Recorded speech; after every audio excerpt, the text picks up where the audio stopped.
Breaking crime. Exactly 1 month ago, their home was broken into by machete-wielding thugs. Well, RAF officer Jason Shutt and his partner Sashi had £20,000 of cash and valuables taken from their property in Ruislip, West London, while Sashi was being held at Machete Point.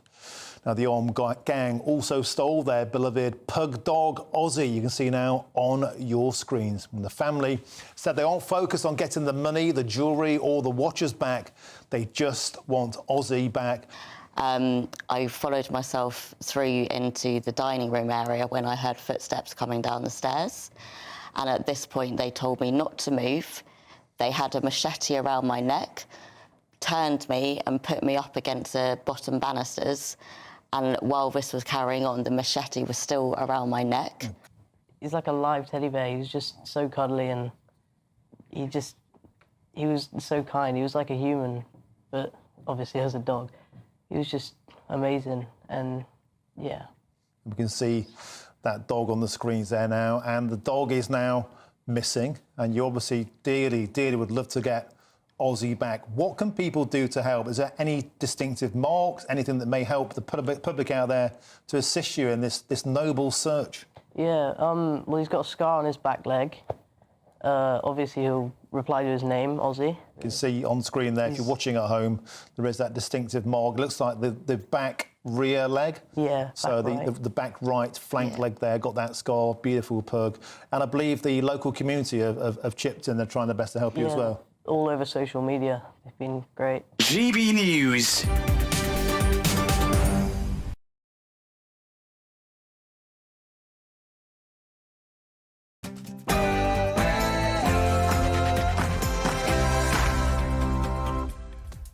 Good morning. Wednesday, the 9th of April, live across the UK. Britain's Newsroom with Andrew Pearce and Bev Turner. Good morning. We're waiting for the arrival of Prince Harry, who is back in court appealing the state's protection for his visits to the UK. But he didn't make time to see his father when he was in London on Sunday. And the royals are in Rome, continuing their 20th wedding anniversary visit during their state visit to Italy. Congratulations, Sir and Ma'am.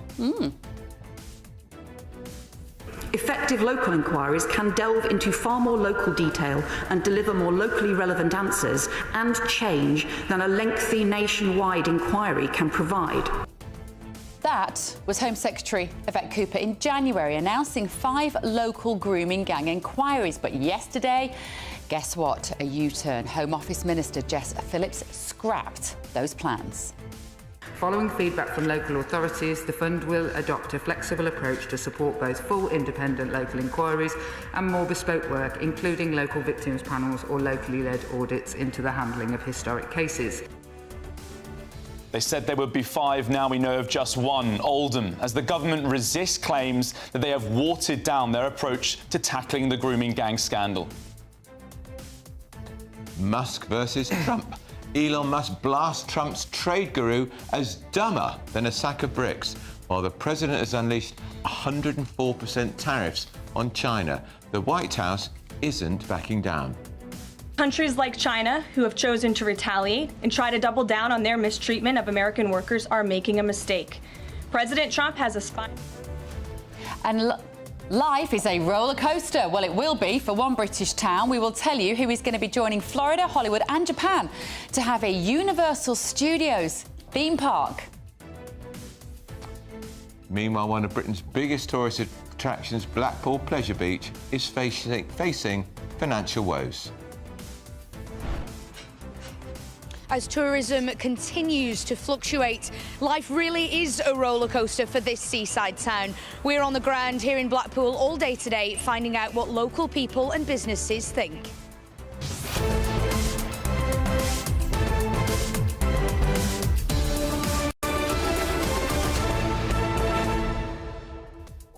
Prince Harry will be arriving at court in London any minute now. Yesterday was more of his victim fest, wasn't it? His victimhood. It's an industry for the two of them. And just to remind people, he does not need to be there. He is not going to be giving evidence in any shape or form. Grandstanding, in my view. He's also, isn't he trying to save the planet? So what's he doing flying here, almost certainly in a private jet? Lots to get through this morning. GBNews.com/your say. First, though, the very latest news headlines with Sophia Wensler.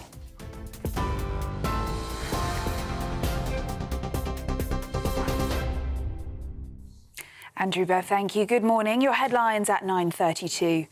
Stock markets have plunged across the globe as Donald Trump's Liberation Day tariffs came into effect on roughly 60 countries. London's FTSE 100 index opened 2.5% down after the tariffs kicked in for countries Trump deemed the worst offenders. They're facing tariffs ranging from 11% to 50%. It comes as the US president escalated his trade war with the world's biggest exporter, China, hitting them with a 104% tariff after Beijing responded with tariffs of their own. Elsewhere, Elon Musk has branded Donald Trump's trade czar dumber than a sack of bricks, suggesting there could be a growing split in the White House over the tariffs. The Tesla founder said Peter Navarro was truly a moron after claiming the world's richest man was merely a car assembler rather than a manufacturer. Meanwhile, back in the UK, the Chancellor has rejected calls to launch a Buy British campaign in response to the tariffs, dubbing it too inward-looking. GB News can reveal that more people have now been jailed in Rotherham for rioting at a hotel housing asylum seekers than the number of grooming gang abusers jailed. Since last August, South Yorkshire police have made over 100 arrests in connection with the disorder at the asylum hotel, of which 88 have been centred and 77 jailed.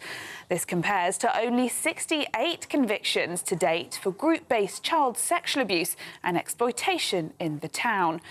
This comes as Labour announced they've dropped plans for grooming gang inquiries, instead saying they'll focus on locally led work on grooming gangs.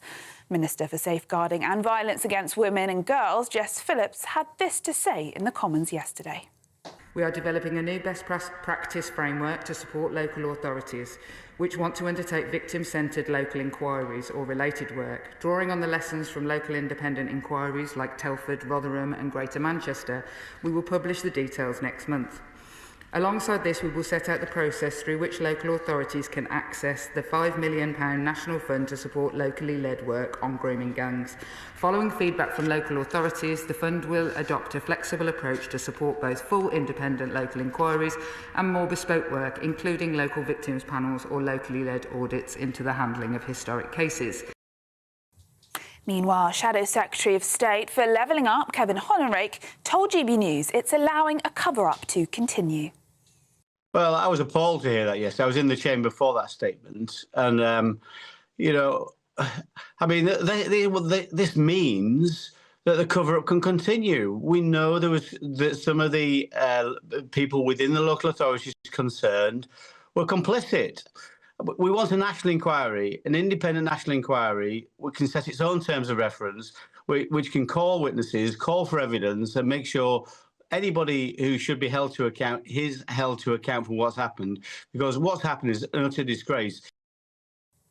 And the King and Queen are celebrating their 20th wedding anniversary today as they continue a historic state visit to Italy with engagements in Rome. Charles and Camilla will mark 2 decades this evening as guests of honour at a state banquet in Rome.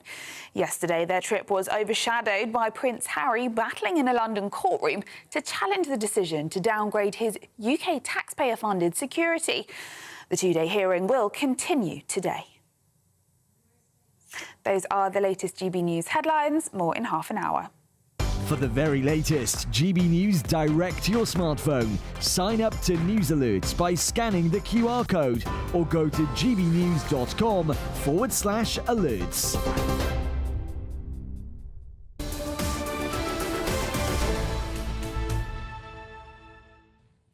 Good morning. Welcome to Britain's Newsroom with Andrew Pearce and Bev Turner. We are here with you until midday.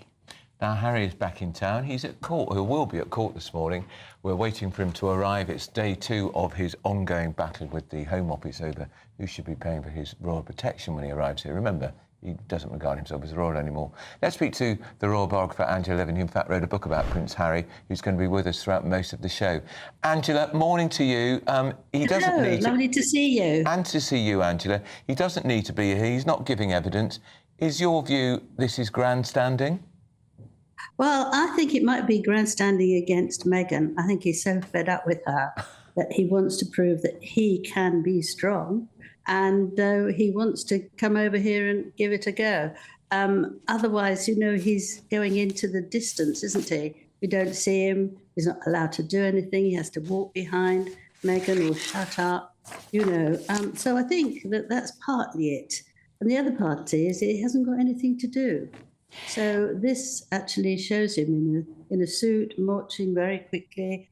And I think that's it. But what you said about why didn't he see his father, that is a great advantage, because if the king had allowed him to come in and see him, even for a few minutes, Harry, who doesn't keep the truth, would have said that his father was helping him out on this and believes that he should get paid by our tax. So that's one reason why the king hasn't seen him for quite a long time, because he could just say that and there would be no way of proving who said what. So he had to keep away, and the king had to keep him away. Angela, you're going to stay with us this morning. I'm so sorry this is brief. We just wanted to start the show with you, but you're not going anywhere because you're going to be letting us know your thoughts this morning with this court case resuming. But we've got to move on to Charlie Peters. Angela Levin will talk to you in just a little while, because Labour have announced that they've dropped these plans for the grooming gang inquiries, saying they're going to focus on locally led work on grooming gangs. Now, Jess Phillips said this yesterday. Will set out the process through which local authorities can access the £5 million national fund to support locally led work on grooming gangs. Following feedback from local authorities, the fund will adopt a flexible approach to support both full independent local inquiries and more bespoke work. Well, let's talk to GBNews national reporter Charlie Peters. So the Home Secretary, the senior minister in the Home Office, told us in January there'd be 5 local inquiries. She sends her junior minister, Jess Phillips, into the Commons, waving the white flag, saying, we're not doing that now. Well, there could be 5, but does anyone think there will be? They said they'd have commit to 5, they'd order them, but now it's this flexible opt-in approach. If you want an inquiry, you can have one, but if you'd rather have the £5 million fund going towards alternative, more flexible opportunities, you can have that as well. So therapeutic care, victims panels, local research, but inquiries, they said they'd commit to 5. That commitment has been removed. And that is significant because Jess Phillips, as you said yesterday, saying there that comes after feedback from local authorities. Well, it comes as no surprise to me that so many local authorities have given that feedback, that they don't want to be forced to run those locally led reviews. Those inquiries wouldn't even be statutory, by the way. They wouldn't even have the powers to compel witnesses and to demand evidence. They'd require people voluntarily sharing information, as has happened in Rotherham, Rochdale, Telford, Oldham and a handful of local towns. So, and why would they do that, Charlie? Just to be clear, some of these people are still working in the councils, or at least their friends or their cousins or their family members. They're still walking around these towns. They're still councillors. Scot-free. They're still councillors. It's like saying, we'd like you to do an investigation into you and all of the people that you know and love, and we'd like you to... they're just not going to do it. Yep, they've refused to do it, essentially. I would love to know what feedback they've received from these local authorities. I think it's really key, and I think the Home Office, it would be helpful if they would share some of that feedback they received, and also who they received it from. Who did they go to ask for feedback on whether they want these inquiries? Did they go to Bradford? Did they go to Huddersfield? Or many of the other towns that have seen this pattern of abuse of predominantly white working class girls and predominantly Pakistani abuse gangs? Did they ask those places, or did they go to areas where it's safer? Charlie, were the 5 councils where this may not now happen, are they all Labour controlled? We have no idea. They didn't say where they were. So when they announced on the January the 16th there would be 5, there's only one that we knew would take place. That was Oldham, because that was agreed before the furore erupted, when we revealed on the channel that they'd rejected a request for a government-led inquiry from Oldham and instead said, but we'll let you have a local one. Now, that came after Labour lost overall control of Oldham Council last year in some elections. It's now run by a mixture of parties. They are now pushing for that locally led review. As I understand it, yesterday, sources in the town told me that council officials met with Tom Crowther Casey, the barrister who's been appointed to do it.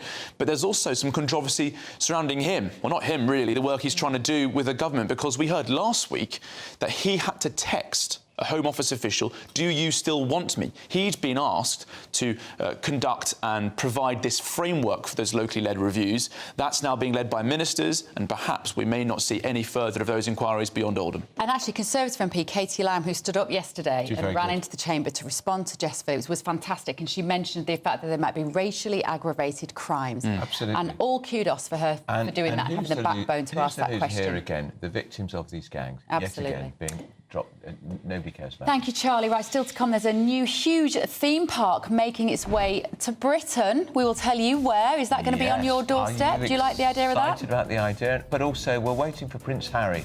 Bet you can't wait to arrive back at court. We'll have all the latest. It's the latest stage of his battling with the Home Office over who should be paying for his royal protection. But first, we're going to get the forecast of some of the top European destinations. Oh, weather forecast, that is. I hope it doesn't rain. Don't worry about it. It'll spoil our holiday. Relax, we're totally covered. All Clear Travel Insurance sponsors GB News Travel Destinations forecast.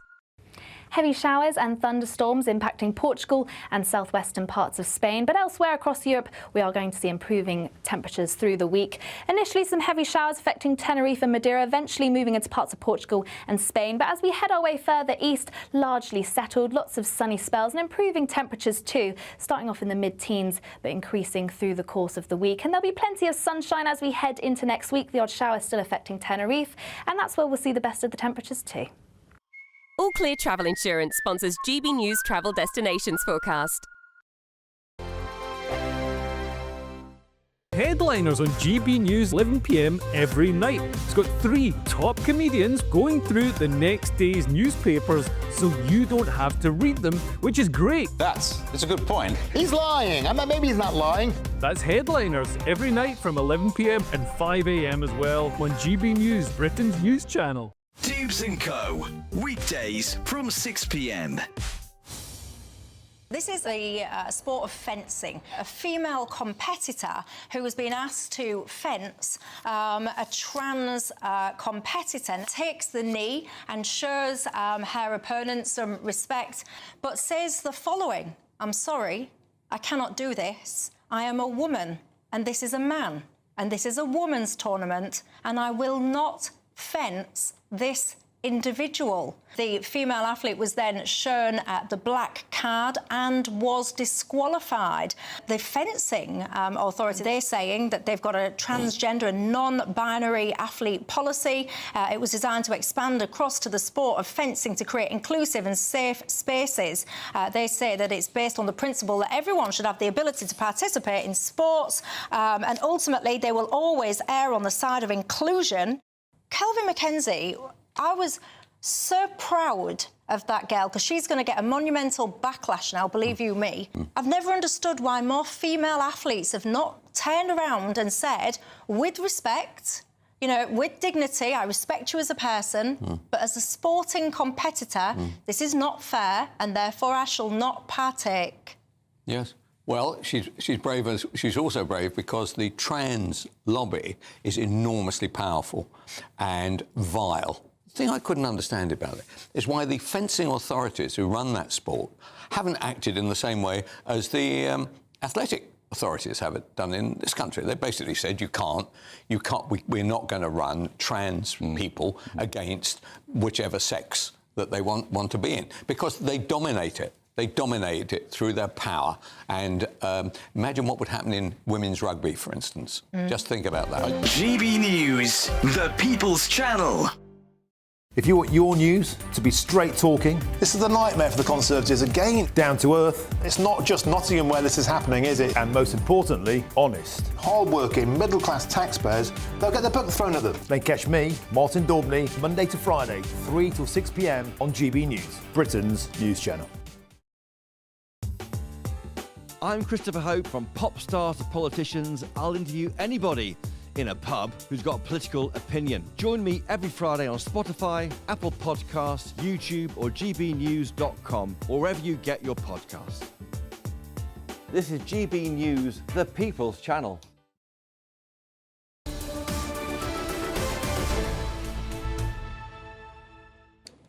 Welcome back to Britain's Newsroom, 9:47 with Andrew and Bev.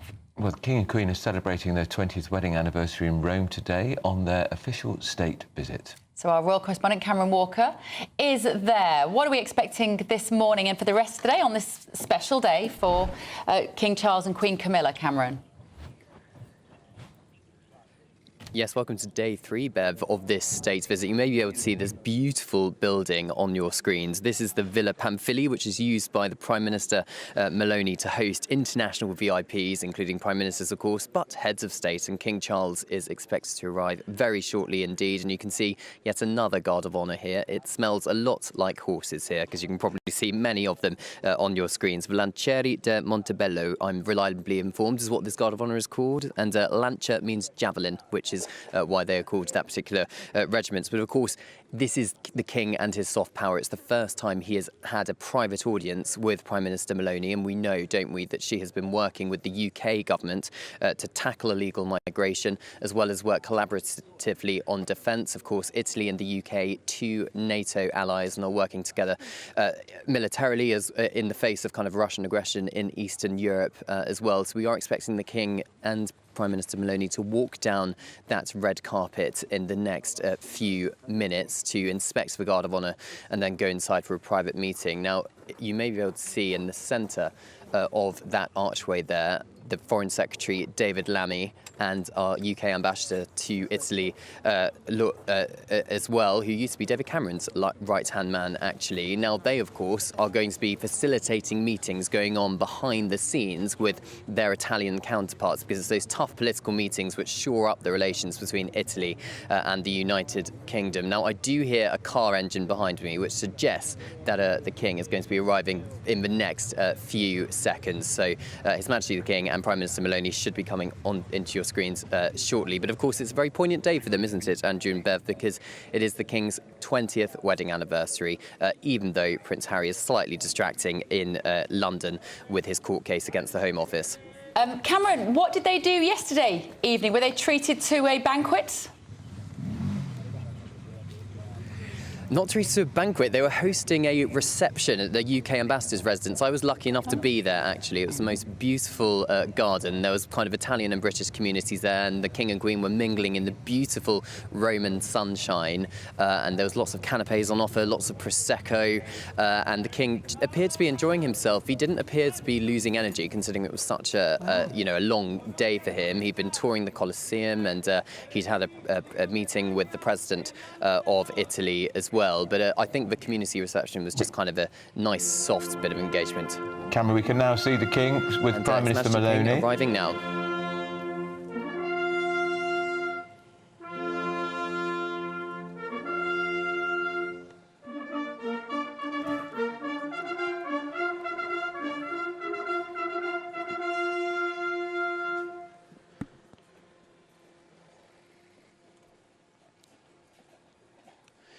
The Guard of Honour just playing a fanfare there as the head of the Lancieri de Montebello rides up to greet His Majesty.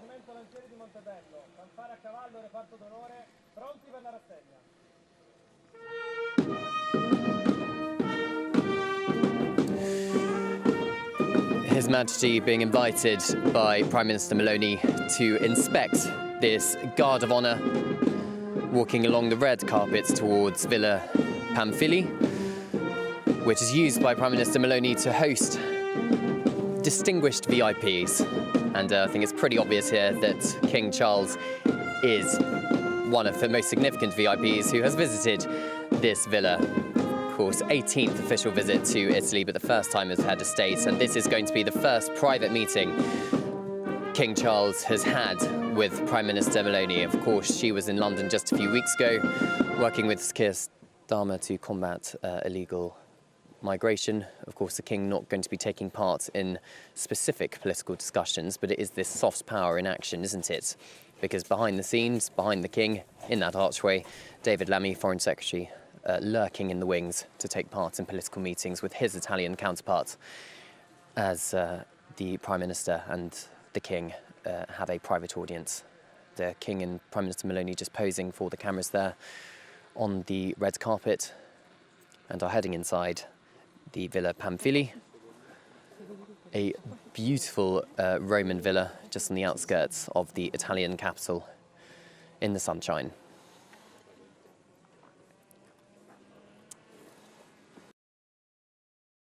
Dignitaries there. This is the King introducing Prime Minister Maloney to Foreign Secretary David Lammy, as well as the UK Ambassador to Italy, Lord Llewellyn. And the Prime Minister will be introducing the King to her Italian, to the Italian counterparts there. So those political discussions can take place, because this is soft diplomacy in action. There has been talk as to whether this is just a bit of a jolly for the King and Queen. Is it kind of worth the money for the UK taxpayer? I think in terms of shoring up relations, you're seeing that play out, particularly 5 years after Brexit, improving relations between Italy and the UK, and of course collaborating on two very important issues for people in the United Kingdom, tax and defence.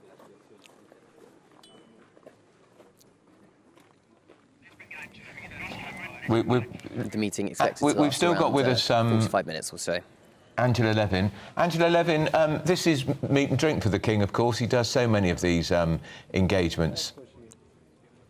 Can I go in? Yep. Have we got Angela Levin? We don't have Angela Levin. Meat and drink for the King. As this is happening, of course, we're waiting for Prince Harry we are. to arrive at court in London. One of those unfortunate timing clashes, yet again, between his father on the global stage. It suits him. And him needling in the background. It suits Harry. Because the cameras will divert. I know. If that's true. It is. The cameras will divert from Italy to the courts in London, and he doesn't need to be there. And in fact, at a previous court hearing in another court case, he was actually rebuked by the judge for being there, and was effectively accused of grandstanding. I guess, I mean, Angela Levin's got an interesting point. What does Prince Harry do with his day now? Yeah, he's not got a lot. His wife's brought out all this catalogue company. And she's now doing it. It is a catalogue. It's an upmarket catalogue company, isn't it? Jam and honey and whatever stuff and flowers in your blimmin' food. And she's now brought out a podcast, and he's never involved in any of it. No, that's right. What we saw yesterday in the court case, and we can see we've got the pictures of London on the left here, and we've got King Charles in Italy on the right. The pictures on the left is where Harry will be arriving at court any minute now. Now, yesterday, his barrister, Shahid Fatima, who, let's face it, will probably be fired by the end of the week if it doesn't go his way, because they have a long-standing tradition of doing that, don't they? Yeah. Was arguing that the Sussexes, Harry, had received inferior treatment since he left his official royal duties, which sums up the way that the two of them tend to see the world, doesn't it? That it does. You asked for inferior treatment because you stepped away from your royal duties. You cannot have it both ways. You can't say, I don't want to be a working royal, and then expect to have armed bodyguards, which is effectively what this court case is all about. Let's go back to Cameron to see what's happening. And by the way, that podcast host is talking about how to become a billionaire. All the more reason I don't want the taxpayer to have to pay for his protection. Well, let's see what's happening in Italy with King Charles and Giorgia Meloni. Cameron Walker is there on the ground. What a beautiful day for a 20th wedding anniversary, Cameron. Oh, it absolutely is, Bev. The sunshine has obviously come out for the Prime Minister and the King, and the King is just going inside to have the private meeting with Meloni. But of course, you were talking there about Prince Harry's imminent arrival at the Royal Court of Justice, and it has been a bit of a distraction. Of course, he's on all the front pages this morning, isn't he, rather than the King, and I think that's going to be a problem for His Majesty. But of course, he will become the first in history to address a joint session of the Italian Parliament later on, so perhaps that will get the King back on the front pages rather than his son. Not a bad job, is it, being a royal correspondent? It's a lovely job, and Cameron does it very, very well. Don't go anywhere. We're still going to be dealing with this issue of this transgender snooker players. One of them who's suing the...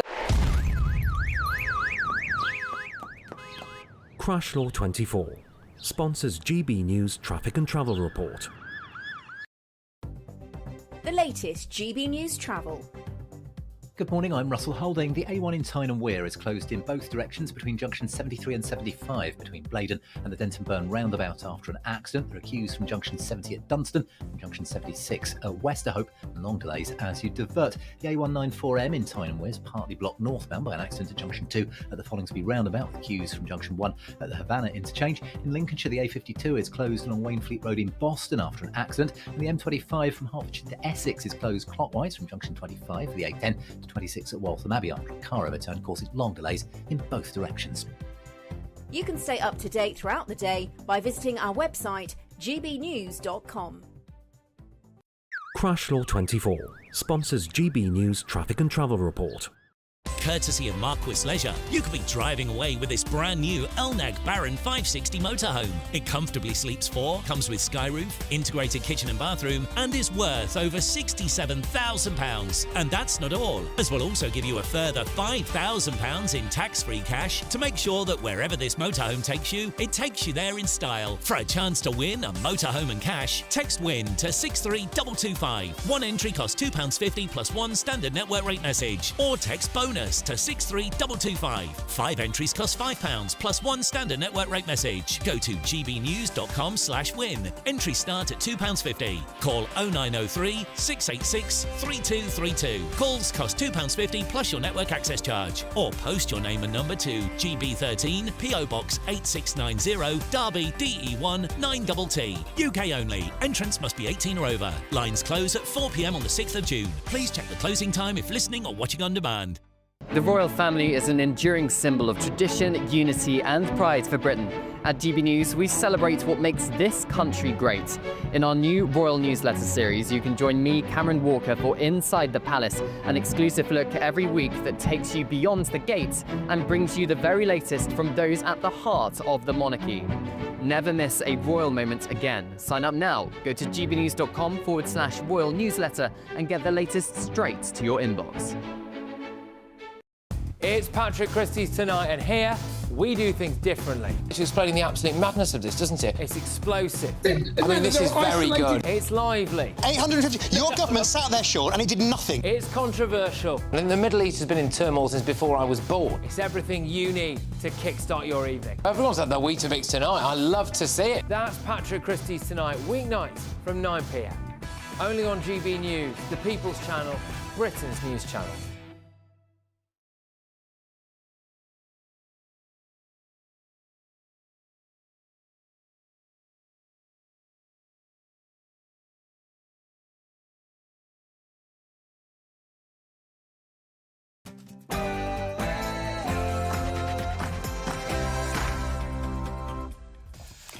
On Wednesday, the 9th of April, live across the United Kingdom. This is Britain's Newsroom with Bev Turner and Andrew Pearce. Well, we're waiting for the arrival of Prince Harry back in court today, appealing for his state protection to the UK to be paid for by the taxpayer. Harry, of course, who didn't have time to see his father on Sunday. And the royals are in Rome. The King and Queen are celebrating their 20th wedding anniversary during their state visit to Italy. Congratulations to them from us. Yes, congratulations. The King working this morning, currently having a private audience with Prime Minister Maloney in the building behind me. Tonight, at a state banquet in black tie. Effective local inquiries can delve into far more local detail and deliver more locally relevant answers and change than a lengthy nationwide inquiry can provide. So that was the Home Secretary, Yvette Cooper, in January announcing 5 local grooming gang inquiries. But guess what? Yesterday she sent her junior minister, Jess Phillips, into the Commons to unravel those very plans. Following feedback from local authorities, the fund will adopt a flexible approach to support both full independent local inquiries and more bespoke work, including local victims panels or locally led audits into the handling of historic cases. And life might be, near you, a roller coaster. We're going to reveal which British town or city will join Florida, Hollywood and Japan with a Universal Studios theme park. Meanwhile, one of Britain's biggest tourist attractions, Blackpool Pleasure Beach, is facing serious money woes. Investments elsewhere, but what about the likes of Blackpool's Pleasure Beach? Very shortly we're going to be speaking to the area's MP to find out what he makes of this change.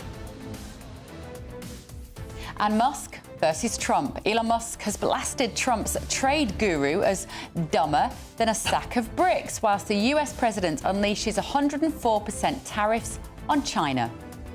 I'm telling you, these countries are calling us up, kissing my They are dying to make a deal. Please, please, sir, make a deal. I'll do anything. I'll do anything, sir.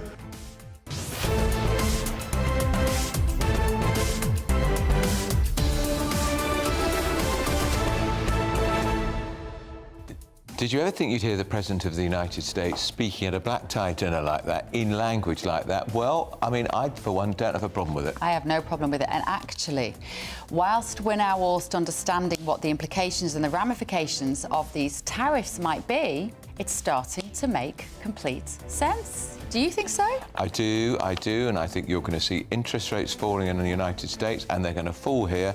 It's not so good if you're a saver, but it's very good for business and very good for trying to get a foot on the housing ladder. 94% of wealth on the stock market is owned by 8% of Americans. So I'm sorry, if you've lost 20% of your several billion, my heart is not going to bleed for you. And he's going to take that money and he's going to put it on the bottom where people want it. And I suspect that's why Elon Musk is very unhappy with Trump's tariffs advisor, because he has lost around 100 billion. But doesn't that tell you, though, that Donald Trump is doing what is right? He's doing what is right, what he's voted in to do by working people. I hate that phrase, but the working classes, let's call them that.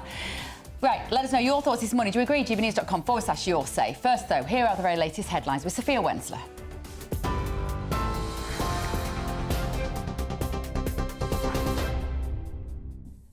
Bev, Andrew, thank you. Good morning. It's just gone 10 o'clock. These are your headlines. Stock markets have plunged across the globe as Donald Trump's Liberation Day tariffs came into effect on roughly 60 countries. London's FTSE 100 index opened 2.5% down after tariffs kicked in for countries Mr. Trump deems the worst offenders. They're facing tariffs ranging from 11% to 50%. It comes as the US president has escalated his trade war with the world's biggest exporter, China, hitting them with a 104% tariff after Beijing responded with tariffs of their own. Right now, China's paying a 104% tariff. Think of it, 104%. Now, it sounds ridiculous, but they charged us for many items 100%, 125%. Many countries have. They've ripped us off left and right. Until they make a deal with us, that's what it's going to be. I think they'll make a deal at some point. China will. They want to make a deal. They really do. They want to make a deal. They just don't know how to get it started because they're proud people. US financial markets seemed to recover slightly yesterday, but then tumbled once again when the White House confirmed the additional tariffs on China. Elsewhere, Elon Musk has branded Donald Trump's trade czar dumber than a sack of bricks, suggesting there could be a growing split in the White House over tariffs. The Tesla founder said Peter Navarro was truly a moron after claiming the world's richest man was merely a car assembler rather than a manufacturer. Meanwhile, back in the UK, the Chancellor has rejected calls to launch a Buy British campaign in response to the tariffs, dubbing it too inward-looking. But Deputy Lib Dem leader Daisy Cooper has hit back at the Chancellor, telling GB News the government should be encouraging us to buy British. Government should be launching a big national effort to encourage people to buy British where they can and to make sure there's enough transparency about where products come from so people can make those informed choices if they choose to do so. GB News can reveal that more people have now been jailed in Rotherham for rioting at a hotel housing asylum seekers than the number of grooming gang abusers jailed. Since last August, South Yorkshire Police have made over 100 arrests in connection with the disorder at the asylum hotel, of which 77 have now been jailed. This compares to only 68 convictions to date for group-based child sexual abuse and exploitation in the town. This comes as Labour announced they've dropped plans for grooming gang inquiries, instead saying they'll focus on locally led work on grooming gangs. Meanwhile, Shadow Secretary of State for Levelling Up, Kevin Hollenrake, told GB News it's allowing a cover-up to continue. Well, I was appalled to hear that yesterday. I was in the chamber for that statement. And, you know, I mean, this means that the cover-up can continue. We know that some of the people within the local authorities concerned were complicit. We want a national inquiry, an independent national inquiry, which can set its own terms of reference, which can call witnesses, call for evidence, and make sure anybody who should be held to account is held to account for what's happened, because what's happened is an utter disgrace. But Secretary of State for Culture, Media and Sport, Lisa Nandy, says an inquiry is not needed. We're absolutely determined to make sure that we give local areas the tools that they need to tackle the problems in their communities, and we will hold them to account for it. Of course we will, and the Minister, Jess Phillips, is absolutely determined to do so. But what we won't do is pretend that just announcing inquiries is the way to solve this problem. In some cases we need inquiries, in other cases we don't. We need other measures, and that's what we're working with communities to do. In other news, the King and Queen are celebrating their 20th wedding anniversary today as they continue a historic state visit to Italy. Charles and Camilla will mark 2 decades this evening as guests of honour at a state banquet in Rome. It comes as the King is now meeting with the Italian Prime Minister, Giorgia Meloni. Yesterday, their trip was overshadowed by Prince Harry battling in a London courtroom to challenge the decision to downgrade his UK taxpayer-funded security. The 2-day hearing will continue today. And Britain is getting its own slice of Hollywood magic as Universal Studios are set to open their first theme park in the UK. It comes after the government officially backed a deal to bring Europe's first Universal theme park to Bedfordshire. Its doors expected to open in 2031.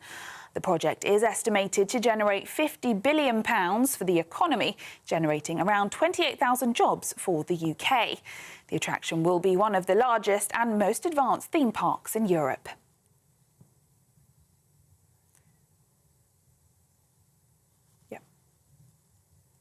And we can take you live now to Prince Harry, who is arriving at the High Court now for that case. Morning, Harry!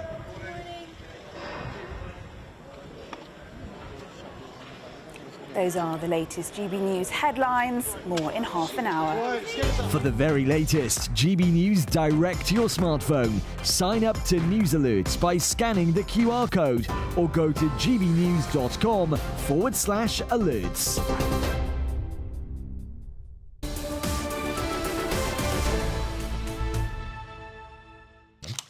Welcome back to Britain's Newsroom with Andrew and Bev. We've just seen the live pictures of Prince Harry arriving at court in London. Cut a different picture today, didn't he? Yesterday he was smiling, thumbs up to the cameras.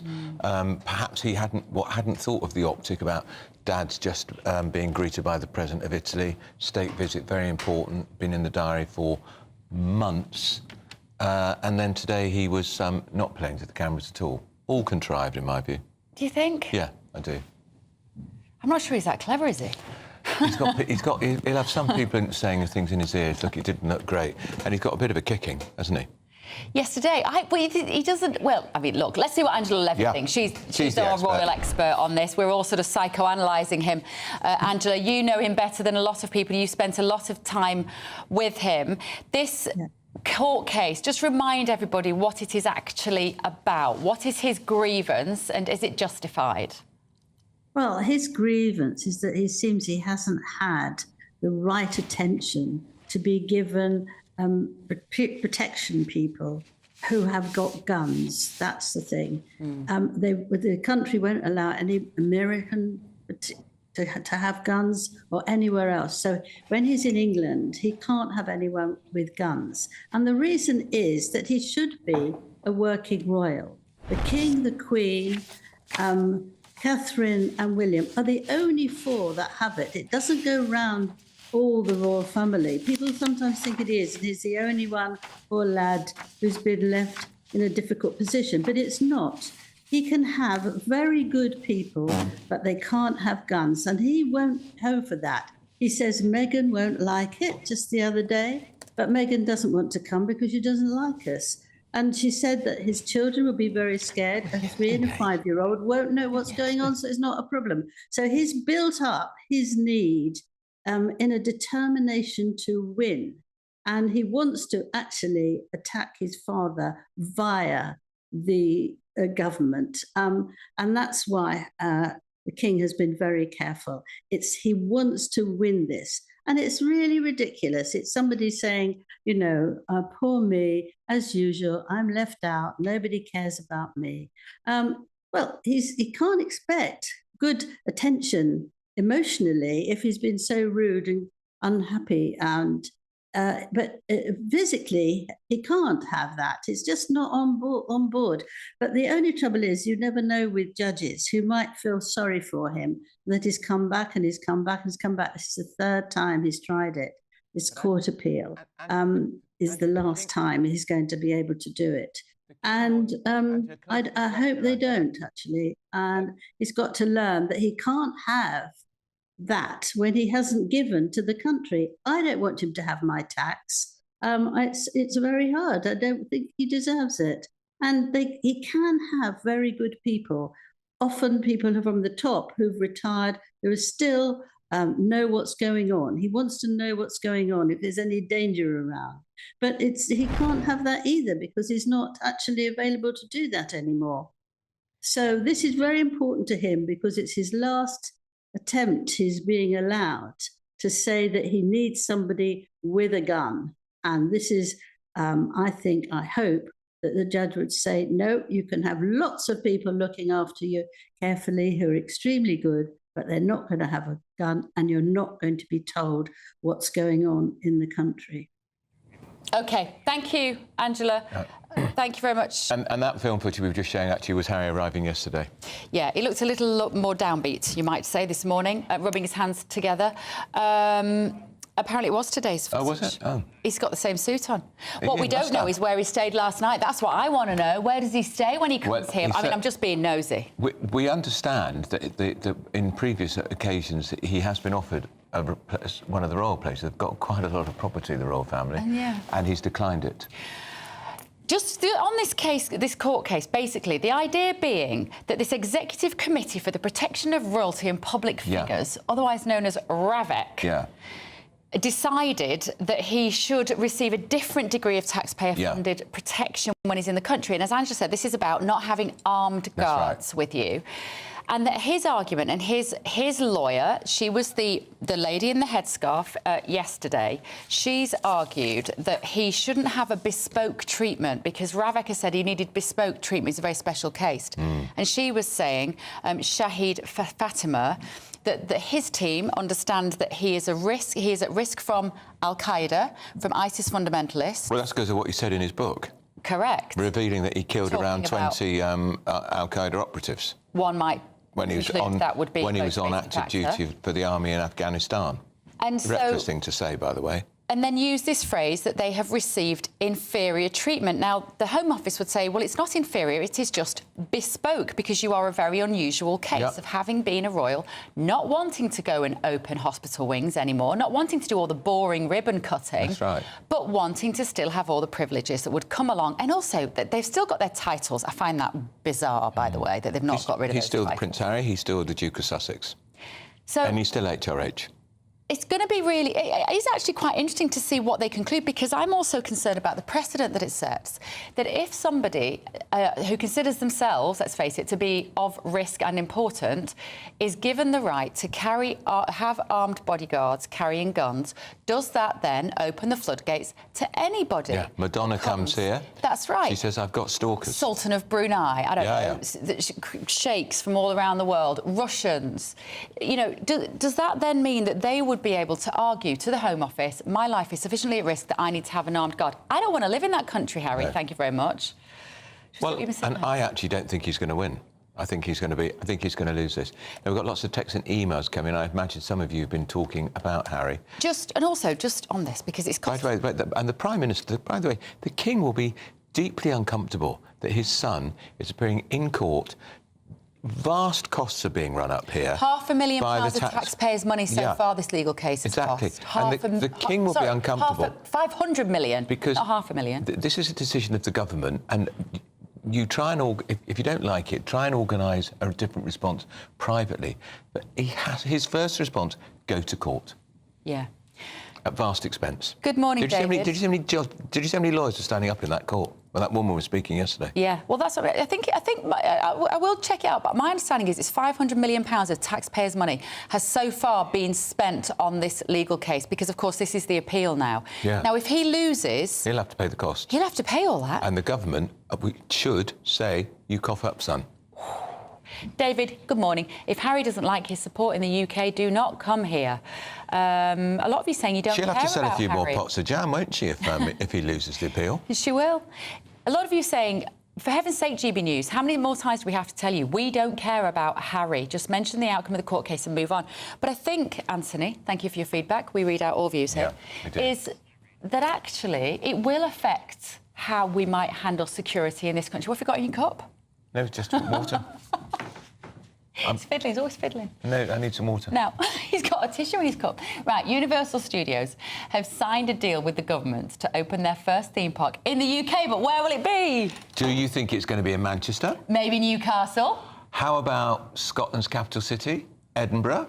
Well, that would also be nice. Look, wouldn't it be lovely? You have a roller coaster in the background. Remember the last government was all in favour of levelling up, so going northwards. So where is it, do you think? It's in Bedford. I can't lie. I wasn't even sure this morning exactly where Bedford was. I've been to Bedford. It's very nice. Well, we're going to talk now to the mayor, Tom Wootton, who is the leader of Bedford Borough Council. Sorry, Tom. Mr. Mayor. Sorry, Tom. Good morning to you. I'm sorry my colleague doesn't know where Bedford is. I do. Can you explain which part of the world you're in?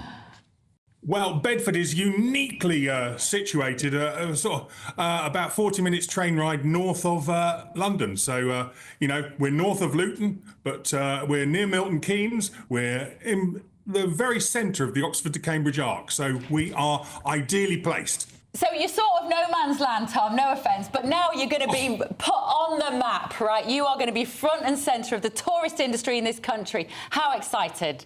It is, and for a long time, our tourist people have called us Britain's best kept secret because it's a lovely Edwardian town, and Universal looked at it and said, well, do you know what? Huge percentage of the British population is within sort of an hour or so, a couple of hours drive of Bedford.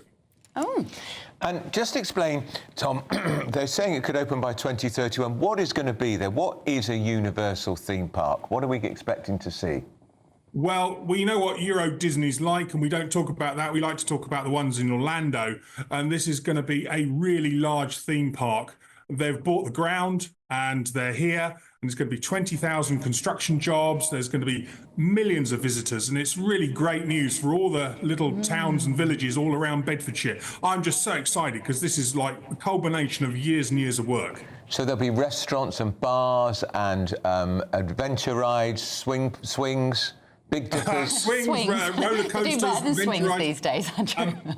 I understand they've done some research about the weather, and a lot of the rides will be actually indoors. Okay. Apparently, it rains in England now and again, and surely not. Quite the Orlando temperatures. So we're really looking forward to seeing what comes forward, because today is just the announcement.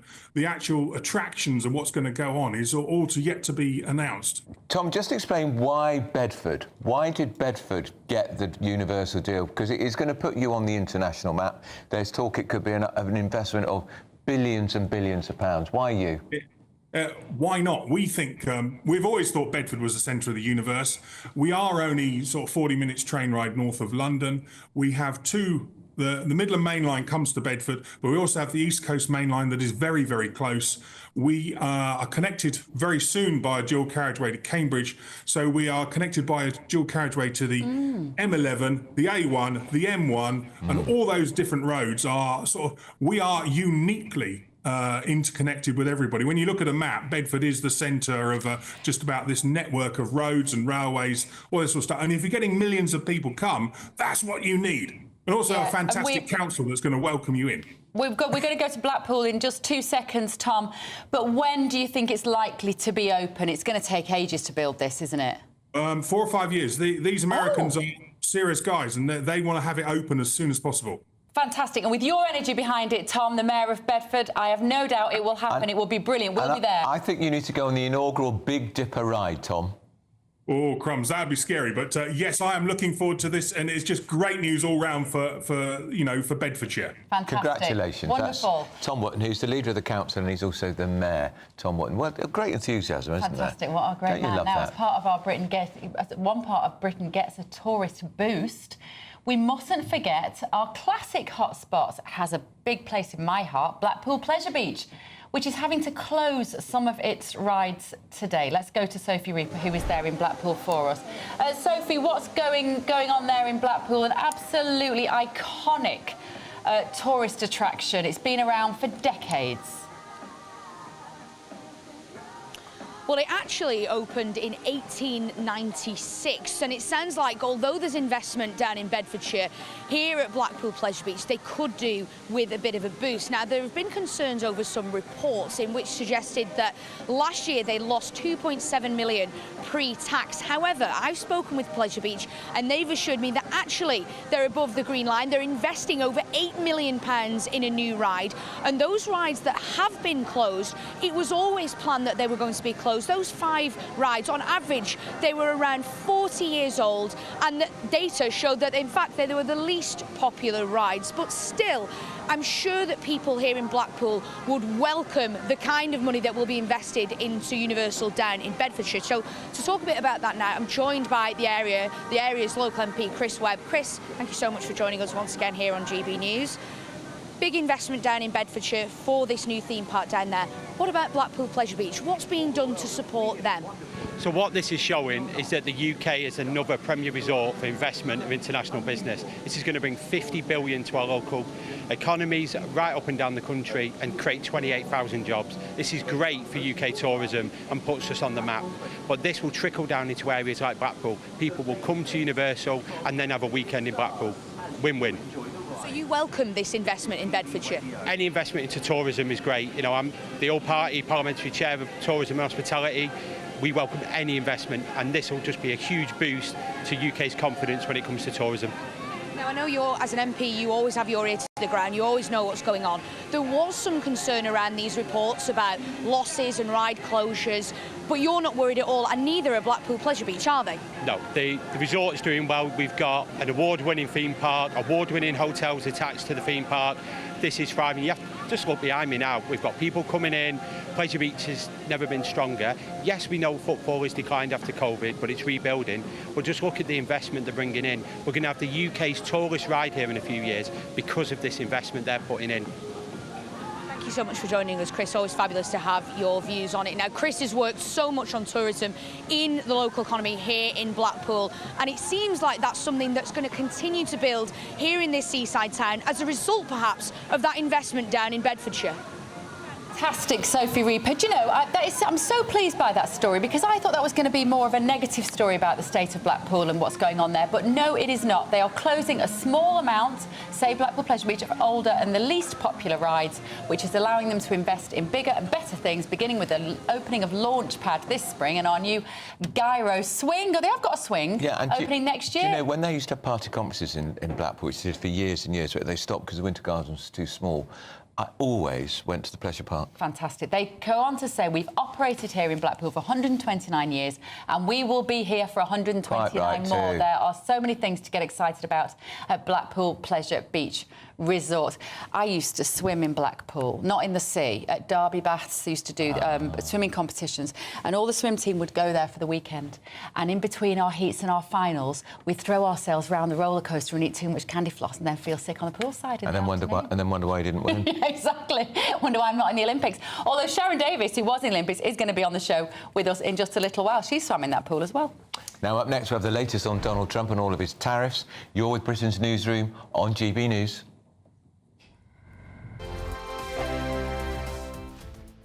We're proud to be GB News, the People's Channel. And as you know, we always love to hear your views. Now, there's a new way of getting in touch with us at gbnews.com/yoursay. By commenting, you can be part of a live conversation and join our GB News community. You can even talk to me, Bev Turner, or any of the members of the GB News family. Tubes & Co. Weekdays from 6 p.m. Common sense, I would suggest, has finally prevailed. The World Athletics Association has announced that they will introduce mandatory sex testing for anyone competing in female competition. The Olympic legend, Sharon Davies. Sharon, how do you feel about this? Well, first of all, obviously extremely pleased. It's been something I've been trying to get done for the last 10 years when the IOC changed the rules in 2015 and basically threw women's sport totally under the work PC bus. on no peer-reviewed science whatsoever, and there's never been any peer-reviewed science ever in the world to show that we can remove male puberty advantage. And that's the whole reason why we have male and female races. You know, we can show that even in primary school children, little boys tend to run about 5% faster, and they jump and throw much further than little girls do. So we also have a Q angle, which is our angle from our hips to our knees. That's wider in a female for obvious reasons for childbirth. That puts more pressure on our knees, gives us more knee injuries, but allows males to have more cadence, because obviously they're directly above their legs and their quads and their, you know, the hamstrings, etc. So there's lots of benefits to being male that you can't remove by reducing testosterone, even if it was all the way through puberty. This has also had a lot of criticism. Some people say, well, this is discriminatory to athletes that might have complex biological profiles, as they would call it. What would you say to that? Well, it depends what you're calling complex biological profile. So if you were Caster Semenya, for example, you're biologically male, you're 46 ARD. So that means that you went through male puberty, you are male, but when you were born, sadly, you were picked up and they couldn't see your very small penis and your testes were internal. So they went, oh, this must be a female, we'll put a female on your birth certificate. But you're biologically male. And if that person had been born in this country, if there'd been any ambiguity, they would have given them a blood test and then known straight away. The People's Channel. Headliners on GB News 11 p.m. every night. It's got 3 top comedians going through the next day's newspapers so you don't have to read them, which is great. That's a good point. He's lying. I mean, maybe he's not lying. That's Headliners every night from 11 p.m. and 5 a.m. as well on GB News, Britain's news channel. In the GB Newsroom, we bring you the news as it happens. With our team of dedicated journalists across the UK. We're ready to keep you up to date with what's happening every half an hour, every single day.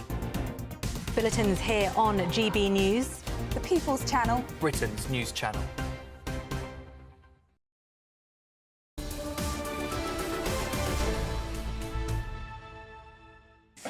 Welcome back to Britain's Newsroom. Andrew and Bev, and we're delighted to say Stephen Pound and Mike Parry are in the studio with us.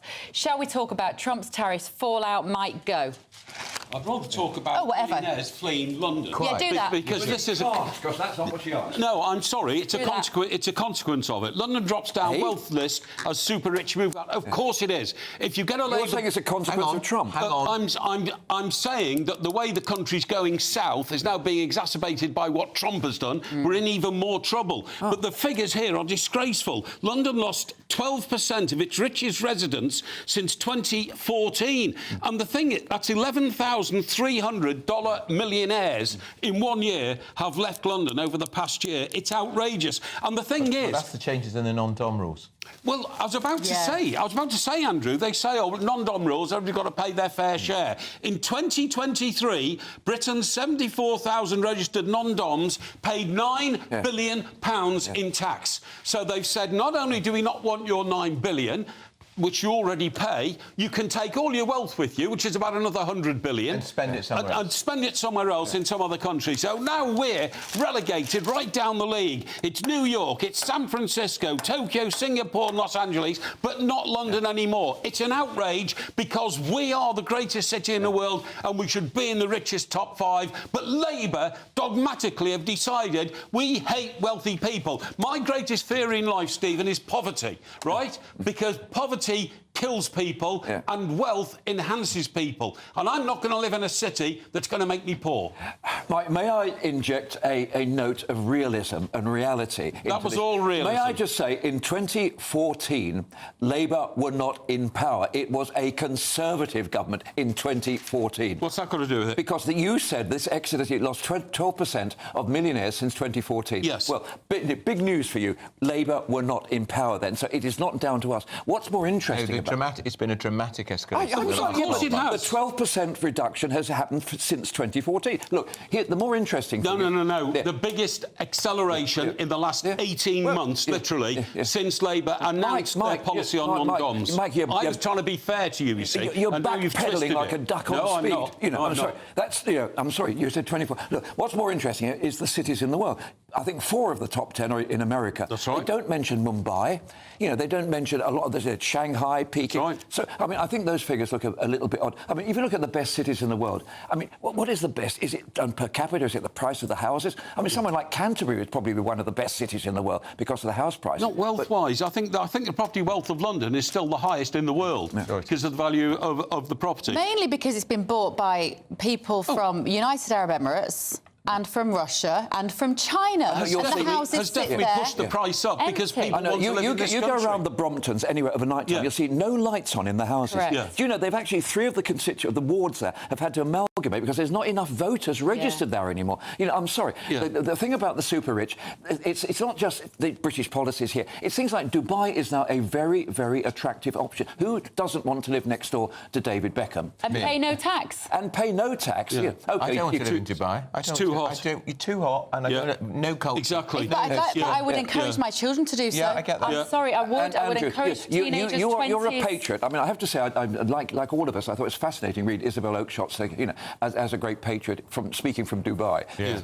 But look, the reality is that there will always be... Malta, at the moment, is a hugely attractive destination for multimillionaires. The south of France... No tax. Well, do you remember they used to say about Saint-Tropez? It was a sunny place full of shady people. Yeah. There's always been the case. The problem is socialism does not account for psychology, Stephen Pound, and unfortunately... That's the title of a book, isn't it? And why should I have to leave the country I love and was brought up in? You shouldn't have to. Just because a Labour government wants to take all my money off me and give it to people who don't deserve it as much as I deserve it, because I get up and work every day. That's what I say. Mike, we desperately want you to keep it. We will chain you to the bedpost if necessary to keep you here. Can you keep your bedroom habits to yourself, Stephen Pound? Stephen Pound, Mike Parry, you'll be back in the next hour. The lovely Sophia Wensler is waiting patiently with our late news. Here they are.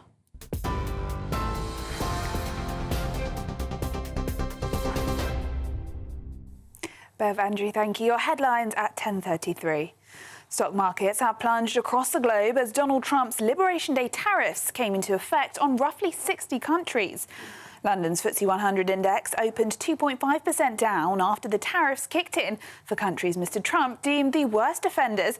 They're ranging from 11% to 50%.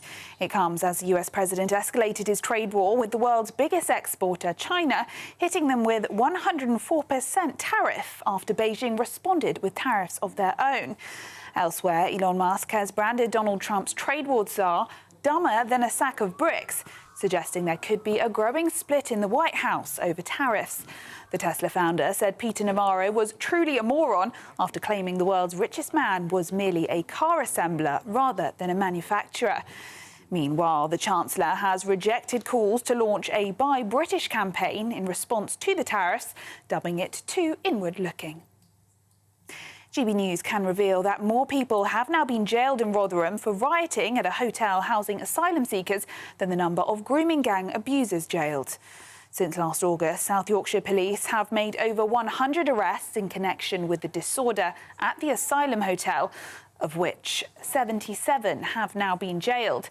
This compares to only 68 convictions to date for group-based child sexual abuse and exploitation in the town.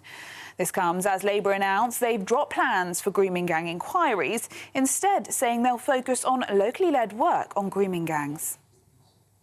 Now, the King and Queen are celebrating their 20th wedding anniversary today as they continue a historic state visit to Italy. Charles and Camilla will mark 2 decades this evening as guests of honour at a state banquet in Rome. It comes as the King is now meeting with the Italian Prime Minister, Giorgia Meloni. Yesterday, their trip was overshadowed by Prince Harry battling in a London courtroom to challenge the decision to downgrade his UK taxpayer-funded security. The Duke arrived at the High Court in the last hour for the second day of the 2-day hearing. And London is no longer one of the top 5 wealthiest cities in the world after losing a higher proportion of millionaires than anywhere other than Moscow. An annual report on global wealth says the UK's capital has lost $11,300 millionaires over the past year. In total, London has lost 12% of its richest residents since 2014, with the decline being attributed to tax increases, Brexit and the fall in the value of the pound. Those are the latest GB News headlines. More in half an hour. For the very latest GB News direct to your smartphone, sign up to News Alerts by scanning the QR code or go to gbnews.com/alerts. Done. My Claim Group sponsors the GB News Finance Report. And here's a quick snapshot of today's markets. The pound will buy you $1.2817 and €1.1635. The price of gold is £2,371 and 76 pence per ounce. And the FTSE 100's at 7,730 points. Done. My Claim Group sponsors the GB News Finance Report.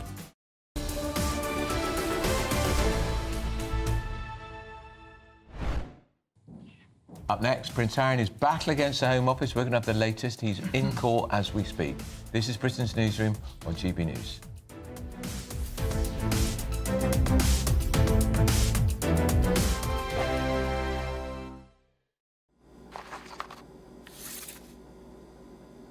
Crash Law 24 sponsors GB News Traffic and Travel Report. The latest GB News Travel. Good morning, I'm Russell Holding. The A1 in Tyne and Wear is closed each way after an accident between junction 73 and 75 between Blaydon and the Denton Burn roundabout. There are queues from junction 70 at Dunstan, from 76 at Westerhope, and long delays as you divert. The M61 in Lancashire is partly blocked northbound by an accident between junctions 8 and 9 towards the M65, causing queues. On the M1 in Bedfordshire, the northbound exit at junction 11 at Dunstable's closed, with queues from junction 10 at Luton Airport. And the M25 from Hertfordshire into Essex is closed clockwise from junction 25 for the A10 to 26 at Waltham Abbey after a car overturned with queues in both directions towards there. And that's the latest. You can stay up to date throughout the day by visiting our website, gbnews.com. Crash Law 24 sponsors GB News Traffic and Travel Report. Good Afternoon Britain isn't just about us. The wonderful thing about this programme is it's about everyone watching. It's an interactive programme. Well, there absolutely is something to see here, and we're going to be talking about it more. Whether it's breaking royal news, please bring us up to date, or indeed a particularly punchy speech in the House of Commons. Very, very curious. We bring it to you live, and then we bring you live reaction as well. That's Good Afternoon Britain, weekdays from midday. Only on GB News, the People's Channel, Britain's news channel. Hi, I'm Michelle Dewberry, and my show is your opportunity to cut through all the noise and dive in headfirst to some robust debates. Ideas clash. Situation, no, isn't it? No, because the failure is you're deliberately avoiding my point. Nothing's held back. And if you think this is the end of it, wait for more. And we do not shy away from the difficult stuff. Sometimes I want to shake people and say, if only you understood. So join me on Jubes & Co. weeknights at 6 p.m. only on GB News, Britain's news channel. Mornings don't have to be tiresome, especially if you have the right company. Wake up to news as it happens, opinion and debate, and of course, a little bit of entertainment too. Because when the kettle's on, we're on. That's Breakfast on GB News, a show worth waking up for. Every morning from 6 a.m. Only on the People's Channel, Britain's news channel. We'll spread the news, you spread the word. Exciting news. Every Friday, my Patrick Christie's Tonight Show is going to have a twist to it. We're welcoming some special guests. You. That's right, on Fridays, I'm going to be doing my show in front of a live studio audience because this show is about you and what you have to say. It's going to be the same big debates, same big topics, same big opinions. But every Friday night at 9 p.m, you are invited to come on down to Patrick Christie's Tonight to be a part of the action. Only on GB News, the People's Channel, Britain's news channel.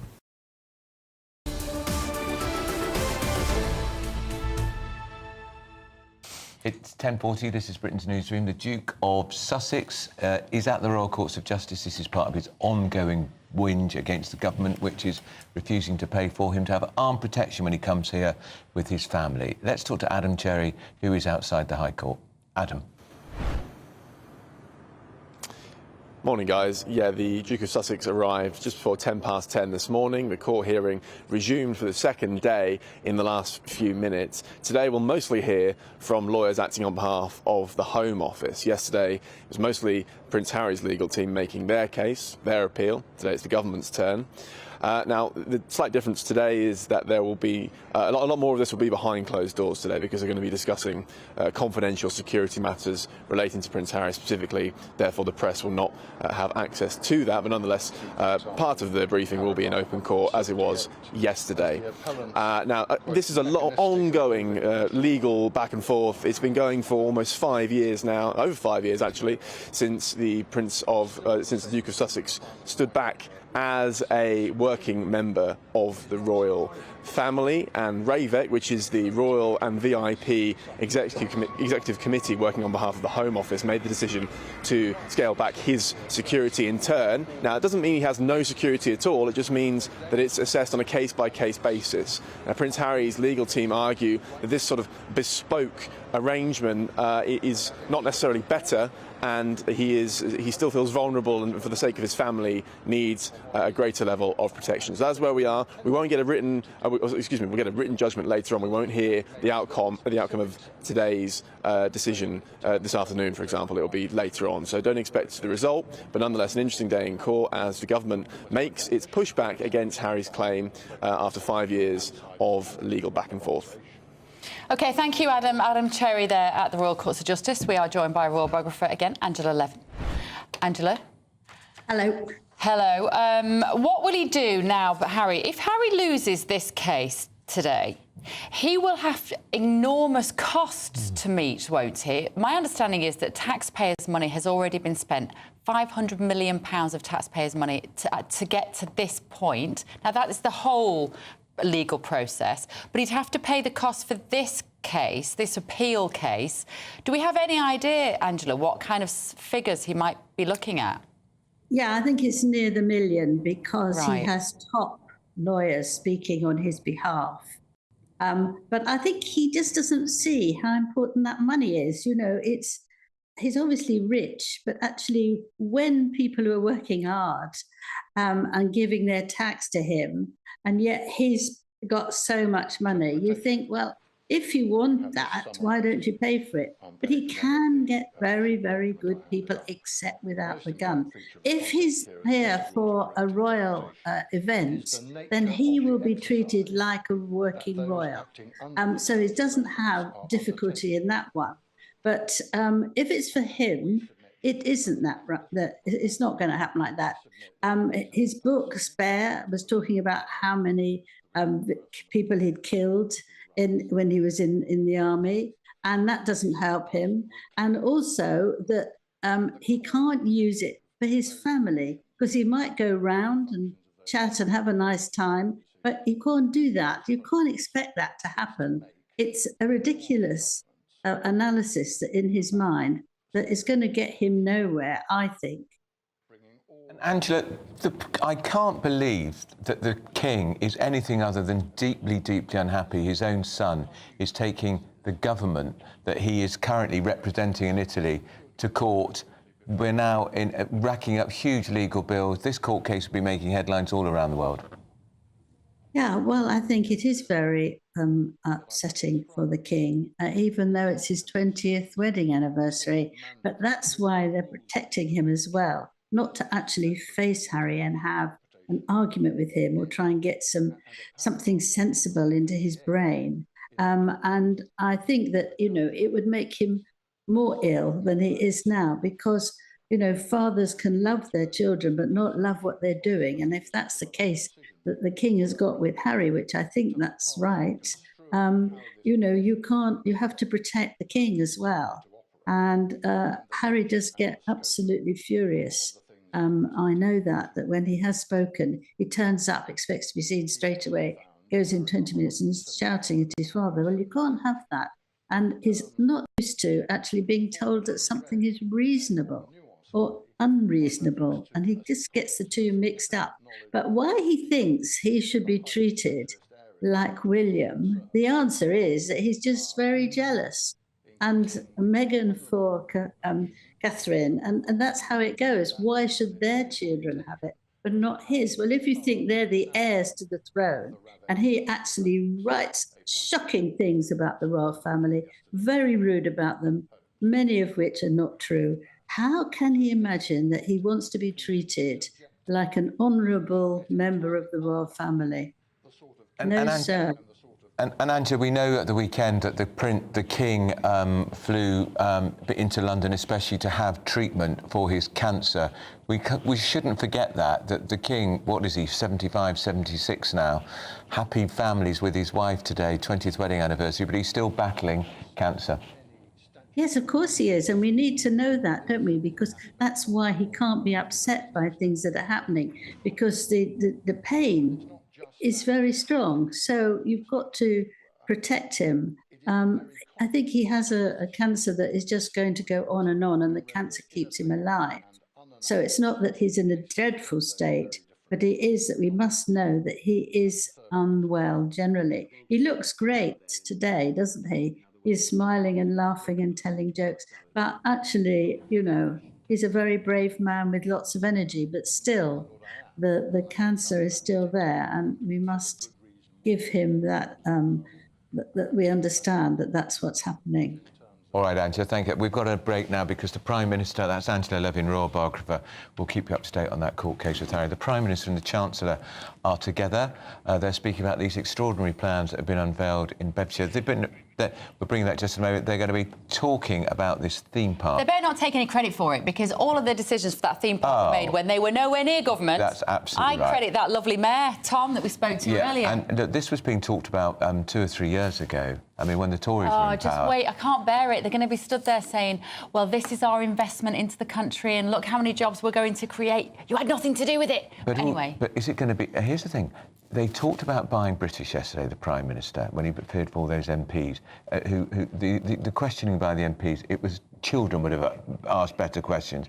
But both her and the Chancellor both said the same, we've got to buy British. So will they say every bit of steel used in that theme park has to be British? No, of course because we've got Scunthorpe Steelworks teetering on the edge of closure because of their drive to net zero. And the Chinese people who own that particular plant, even though it's called British Steel, aren't interested in investing in these environmentally friendly blast you know what, furnaces. Andrew? They won't even insist on British food in schools. No. It'd be so easy. Yeah. Tell schools you've got to buy your British produce. carrots. British carrots, British broccoli, buy it from our farmers, buy your meat, they won't even do that, so they're not going to insist on British steel for that. You know what we need?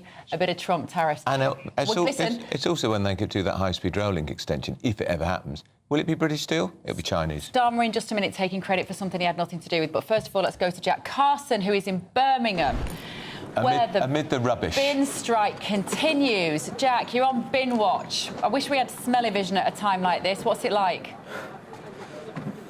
Well, for the viewers' sake, I'm glad that you don't. The stench here is quite something. It's these pile of bins behind me. We're at one of the mobile waste collection services. You can see the bins and the rubbish behind me of people bringing their rubbish here to try and dispose of it. We saw yesterday the council saying around 2,000 tonnes of rubbish have been collected just yesterday, around 1,600 tonnes the day before that. So there has been some progress in getting these lorries out of the depots. We'd seen last week, hadn't we? You know, picket line workers standing in front of those lorries, protesting in front of those lorries, stopping them from getting out of the depots. That was one of the big problems as the council reached to try and bring collections into a more regular fashion and regular pace, and they've been able to get those lorries now out of the depots and bring them to places like this where people, you know, you can see behind me bringing their rubbish to try and get that emptied.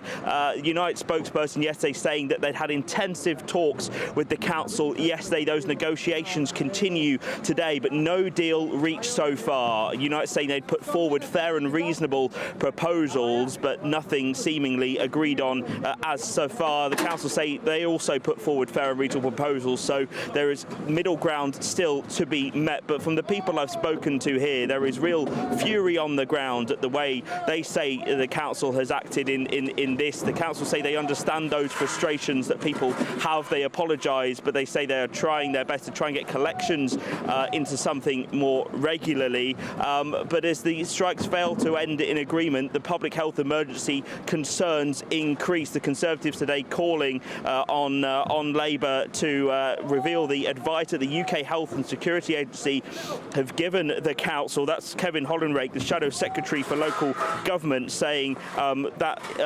advice should be published to see exactly what has been said. But also yesterday in the council meeting in Birmingham Conservative Party putting forward a motion to declare a public health emergency in Birmingham. That motion didn't even get to go to a vote or even to be summarised. It was pushed through onto the next motion by the Birmingham Labour Party, so that's seemingly not wanting Jack, to be debated. And there's those... Jack, we're going to have to interrupt, I'm afraid, because we're going to have to go live to the Chancellor of the Exchequer, who is speaking about these plans for a major theme park in Bedfordshire. The fact that they've chosen Britain, the fact that they've chosen Bedfordshire is a real sign of confidence in the local economy and in the national economy, and I'm delighted that we're able to make this announcement today.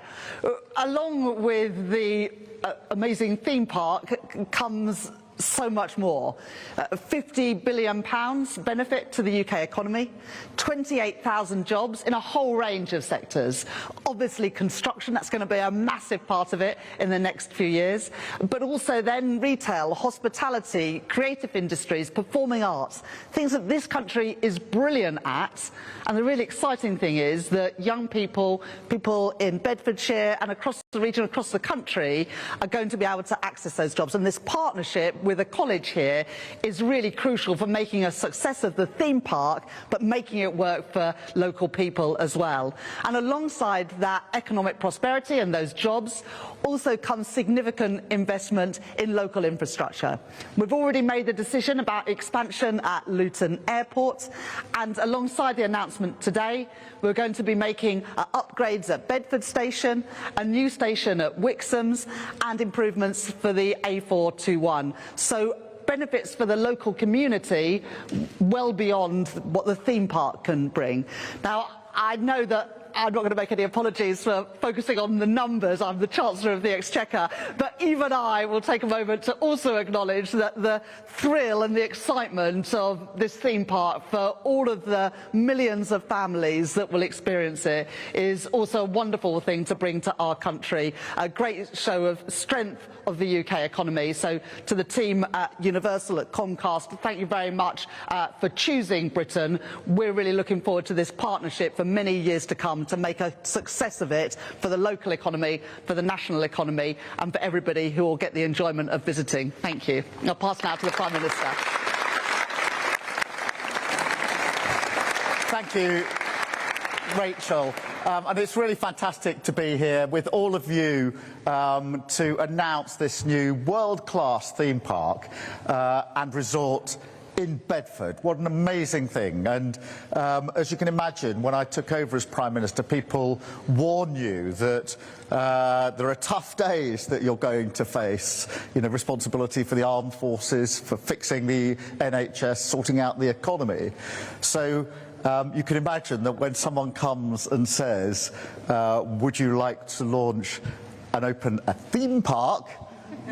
That's a completely different day, and that's why I was so delighted when Mike came to Downing Street yesterday and we were able to shake hands on this deal, this new Universal UK resort and theme park. What a momentous day, what such an important day. And it's not just the first one in the United Kingdom, that would be pretty good. It's the first one across Europe, and that is really incredible. And it's going to put Bedford on the map for millions of people, film lovers, people coming here for fun, people building their careers here. It'll create thousands of jobs for the local community. And the statistic for that is really impressive. 80% of the jobs are going to be local jobs. So just looking behind me, these are going to be the jobs of yourselves and your colleagues for years and years to come. And we will make sure that those jobs go to the people who absolutely need them, because that's part of our plan to get Britain working. It'll develop skills for students like those here at Kimberley College and at Bedford College. And I think it's fantastic that already the work has started to look at what courses are going to be necessary, how we get the pipeline of different jobs, different talents. That'll be some of the jobs in construction, design, architecture, etc. But then the jobs of actually running this theme park.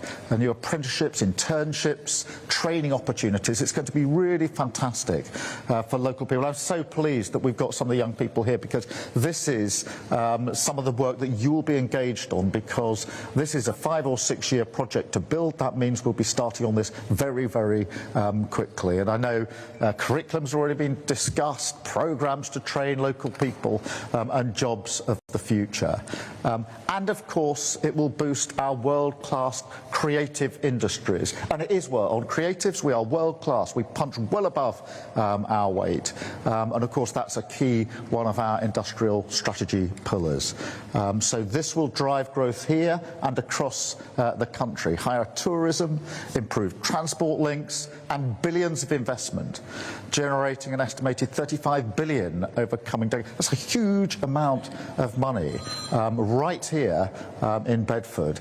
And, you know, people said to me, government will be a roller coaster, and I can testify to that.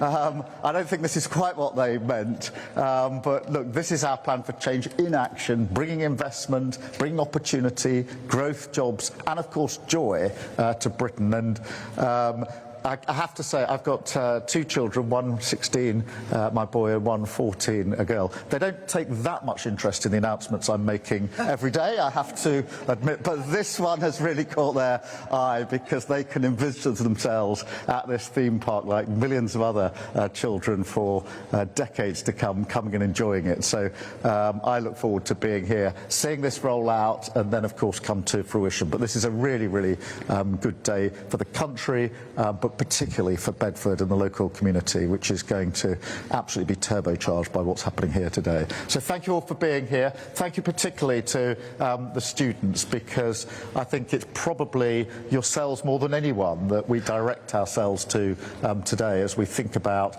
the jobs, the opportunities and the joy that will come from this theme park. So fantastic day. Thank you very much, everybody, and thank you for being here. Thank you for listening. Prime Minister in Bedford hailing this theme park. That you had nothing to do with. Nothing to do with, because actually this idea, Universal bought the land in December 2023, when we still had another 18 months of another 6 months of a Conservative government to go. That must be the biggest smile on the Chancellor's face since she was called Rachel from Accounts. I don't think she liked that particular title. I think it's a little misogynistic, Andrew Pearce. Well, the other thing they call her is Rachel from Customer Service. Well, they might be calling a Rachel from the candy floss stand by 2030 or whatever it is, because I can guarantee they're not going to be in government by then. When that opens in 2031, she won't be Chancellor and he won't be Prime Minister. This is a one-term government. And if the best they've got, while stock markets are melting all around the world, Trump is saying, I've got politicians and Prime Ministers kissing my bleep, the best they can come up with is a theme park. Oh, look, great news, investment. But as you were saying, where do the profits go? Back to America. I was just saying, it was like... It's an American company. They're not going to pay any tax here. The money will go all the way back to Universal Studios in America. Great news if you want to work in a theme park. Yeah, absolutely. And, you know, there'll be students, younger people, you know, people who just want temporary jobs. But it's all fairly low-paid work in a theme park. And it'll be restaurants and hotels. However, I'd love to know, if you live in Bedford, do you welcome this enormous monolith that's about to darken your door? Do you want it? Because I can imagine somebody think, oh, my God, we're going to have millions of visitors every year. Our nice village is never going to be the same again. Let us know if you're in Bedford. We're not suggesting this is... Bedfordshire. Like, look, it's a good news story. We want any investment, but let's just get a sense of perspective here. That's what we always bring you here on Britain's Newsroom. But this morning, breaking news. Prince Harry back in court appealing for guaranteed state protection for his visits to the UK. Stop groaning, Andrew. But he didn't find time, of course, to see his father over the weekend. Does it matter? You're not that bothered his father wanted to see him. And also, royals in Rome, the King and the Queen, are celebrating their 20th wedding anniversary during their state's visit to Italy today. Congratulations from us. Congratulations. Effective local inquiries can delve into far more local detail and deliver more locally relevant answers and change than a lengthy nationwide inquiry can provide. That was the Home Secretary in January announcing 5 local grooming gang inquiries. But yesterday, the Home Secretary ordered her junior minister, Jess Phillips, to go into the House of Commons, head bowed low, to announce they'd completely changed their mind. Following feedback from local authorities, the fund will adopt a flexible approach to support both full independent local inquiries and more bespoke work, including local victims panels or locally led audits into the handling of historic cases. convinced. Does she? All convinced. Now, of course, Universal Studios, as we've been telling you, are set to open their first theme park in Britain, in Bedfordshire. Culture Secretary Lisa Nandy is delighted. It'll create 28,000 jobs, 80% of which will come from the local area, and we're working with the company to skill up young people to be able to get those jobs. It's a huge vote of confidence in the United Kingdom. And Musk versus Team Trump. Elon Musk has blasted Trump's trade guru, Pete Navarro, as dumber than a sack of bricks. I haven't heard that expression before. Whilst the US president has unleashed 104% tariffs on China. I'm telling you, these countries are calling us up, kissing my They are dying to make a deal. Please, please, sir, make a deal. I'll do anything. I'll do anything, sir. And trans pool row, a women's pool tournament, is hit by controversy after the final was played by two transgender competitors. Olympic swimmer Sharon Davis joins us on that next.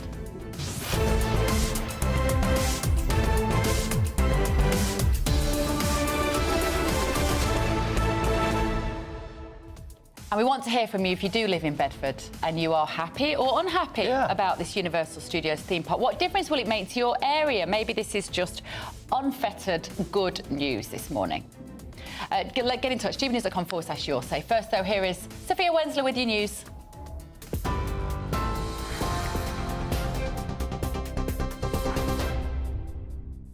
Bev, Andrew, thank you. It's just gone 11 o'clock. Your top story this hour. Stock markets have plunged across the globe as Donald Trump's Liberation Day tariffs came into effect on roughly 60 countries. London's FTSE 100 index opened 2.5% down after the tariffs kicked in for countries Mr. Trump deemed the worst offenders. They're facing tariffs ranging from 11% to 50%. It comes as the US president escalated his trade war with the world's biggest exporter, China, hitting them with a 104% tariff after Beijing responded with tariffs of their own. Elsewhere, Elon Musk has branded Donald Trump's trade czar dumber than a sack of bricks, suggesting there could be a growing split in the White House over tariffs.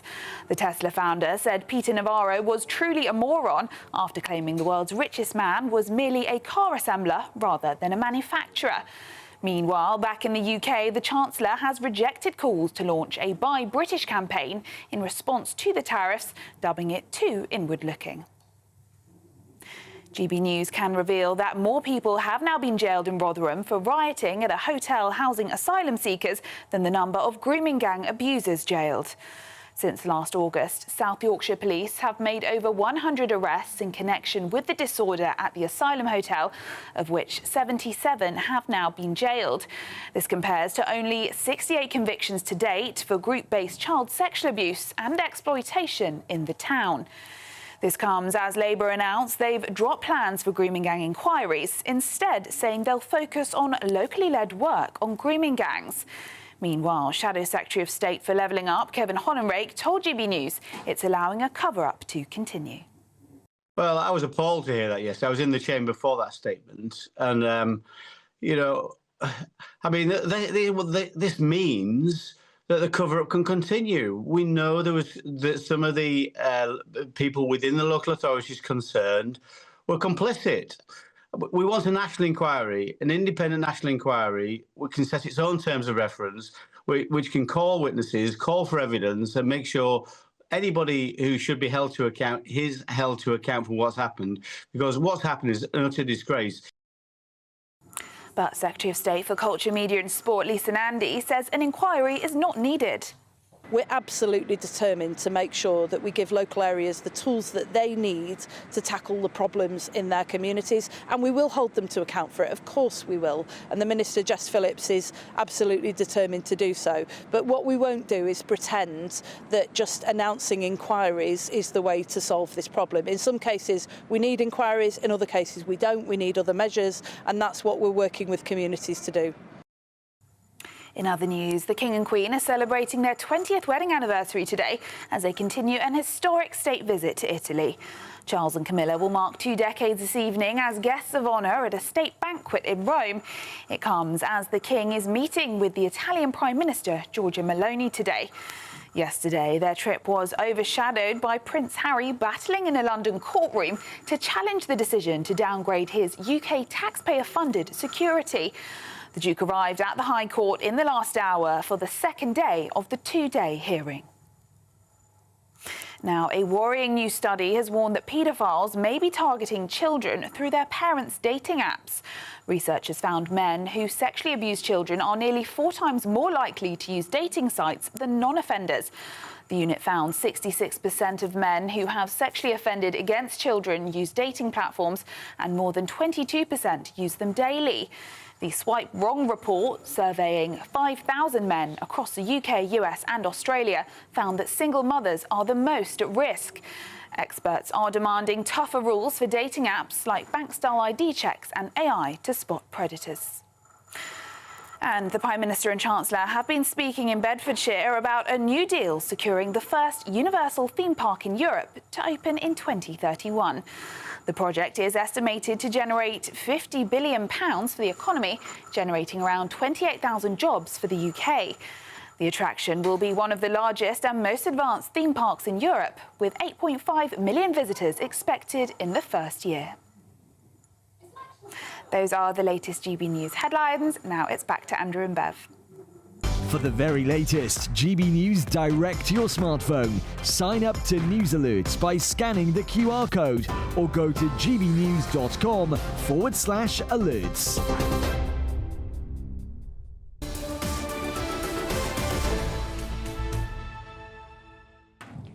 Welcome back to Britain's Newsroom. Now, if you can hear a strange noise in the background... that was Beverly singing.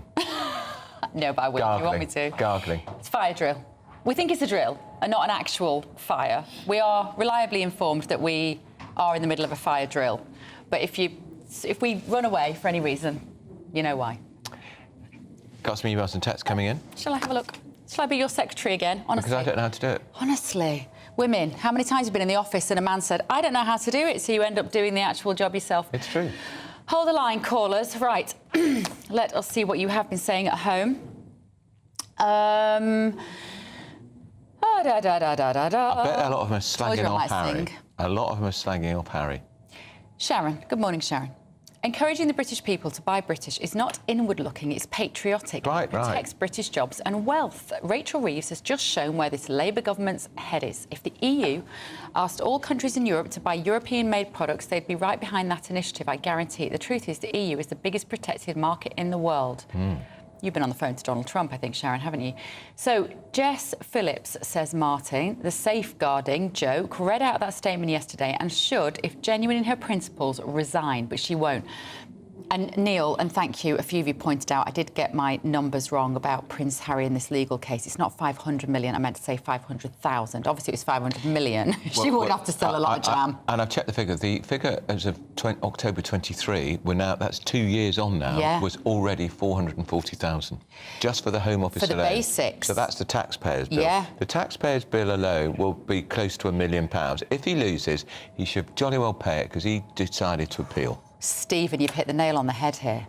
Harry, what a man. He wants our taxes for his security, but he doesn't let either of his children see their grandparents. That tells me everything about him.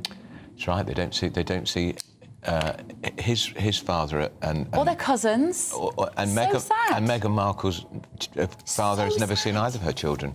And of course, we don't see them either. And they've got royal titles. If you have any sort of beef with your siblings, you at least prioritise the cousins, especially in a family like that, when, let's face it, they're all a little bit unusual. Their lives are unusual. You'd want them to have that ally, wouldn't you, in their cousins? You want those allies that go through the same stuff. Right, transgender pool player Harriet Haynes is suing the governing body for banning her from female-only competitions. This is after she competed against another transgender player in, here's the point, in a women's pool competition, and they were in the final at an event in Wigan. So the same debate got heated here on GB News with Emily and Tom. Have a listen. A female contestant left in the final. I think some people would take issue with you using the word female in that way. What you won't admit is that there's any difference between a transgender female and a female. You won't admit that. Now, this isn't about bigotry. I'm not going to go down a definitional... Why not? You're acting like Keir Starmer means a lot to them, hence why some females... as well. Yes, but I'm sorry. Oh, Worse than Emily, I us. know how you feel. Worse than us. Now, let's get more from former Olympic swimmer Sharon Davis and also female pool player Lynn Pinches. Morning to you both. Now, Sharon, I'm a little bit confused here because why is this pool player suing the governing body when they have clearly been able to play in this competition? Well, do you know what, Bev? And you have a great tan, by the way. I saw those pictures last week, what you were up to, you lucky girl. I'm going to leave all those pool questions to Lynn because that's her expert field. Obviously, I've been an activist for women's sport now for nearly 10 years. What I can tell you is that women have lost over $1.6 million in prize money so far, okay? 900 major international medals. So it's not just the prize money. And what you find is that the trans-identifying men who are stealing places for women in sport are targeting cycling, snooker, pool, darts, disc golf, where they've won over $150,000 worth of prize money so that they can actually win that money. All right. Money is an incentive. And of course, if you don't win the medals, then you don't get the sponsorship deals either, and you don't get the profile. So, you know, lots of women are losing money from that status as well. Pool is an area, obviously, in this country where we've got certain associations are protecting the women and some associations are not. And Lynn will be able to tell you all about that. Lynn, can you do just that then, please? Yes, absolutely. We have several different governing bodies, and the English Blackball Pool Federation that are in court in Canterbury this week are the only ones that are currently protecting the female category. They started their own female-only category in January 2024, which was very successful. In fact, it was so successful that their numbers grew, and they've had to start 2 tours, one in the north and one in the south now to get the numbers. So I'm fully supportive of what they're doing. It's just a shame that all 3 organisations that we have not done the same. Originally, they did. All 3 offered us a female-only section, and some 6 to 8 weeks later, 2 of them did a complete U-turn and changed it back again. And do you know why? The Pool Federation didn't. Do you know where that pressure comes from? Yes, that it came from the trans players who started legal proceedings, and so they all got letters, and 2 of them said, we can't afford to do this, and paid off the trans player some money. And this one that's going to court said, no, we're going to do what our players want, protect the female category, and they have absolutely stuck to their guns, and I have so much respect for them. I'm actually going up there tomorrow to support. I'm going to be there for tomorrow and Friday's proceedings so I can see and support Anna Goodwin. She's a volunteer in her 70s. Her and her husband are both volunteers in their 70s. This has caused her so much stress. It's put her into ill health. She's lost sight in one of her eyes, and I'm convinced that this has got to do all got to do with the stress that she's under as well, which is terrible. And Sharon these are men, you know, these are 2 men, and it's not the course. first time that they've been in the final. They hid this up 2 years ago. They were both in the final 2 years ago, a major event in Blackpool, but it was very well covered up by the Ultimate Pool. Never announced it on their Facebook and didn't put it out on social media until after the match was over. And then they just announced the winner with the comments off and silence you.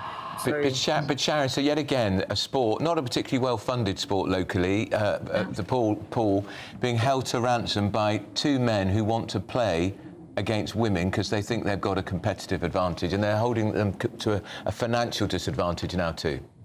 Absolutely, and that's unfortunately what has happened. The law, the equality law, has been misrepresented, in particular by Stonewall, to all of the sporting bodies across the country. So we've had to row back like crazy.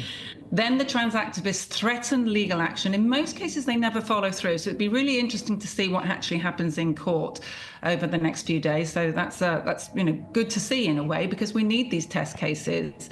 I mean, I was listening to Emily, thank goodness for Emily, right? Because I find it so frustrating that men can sit there, Tom can sit there and give away women's opportunities, their rights, their prize money, it makes my blood boil. No matter what you think you are, the reality is that these 2 players that you're seeing right now are biological males with a biological advantage. They can have a stronger break.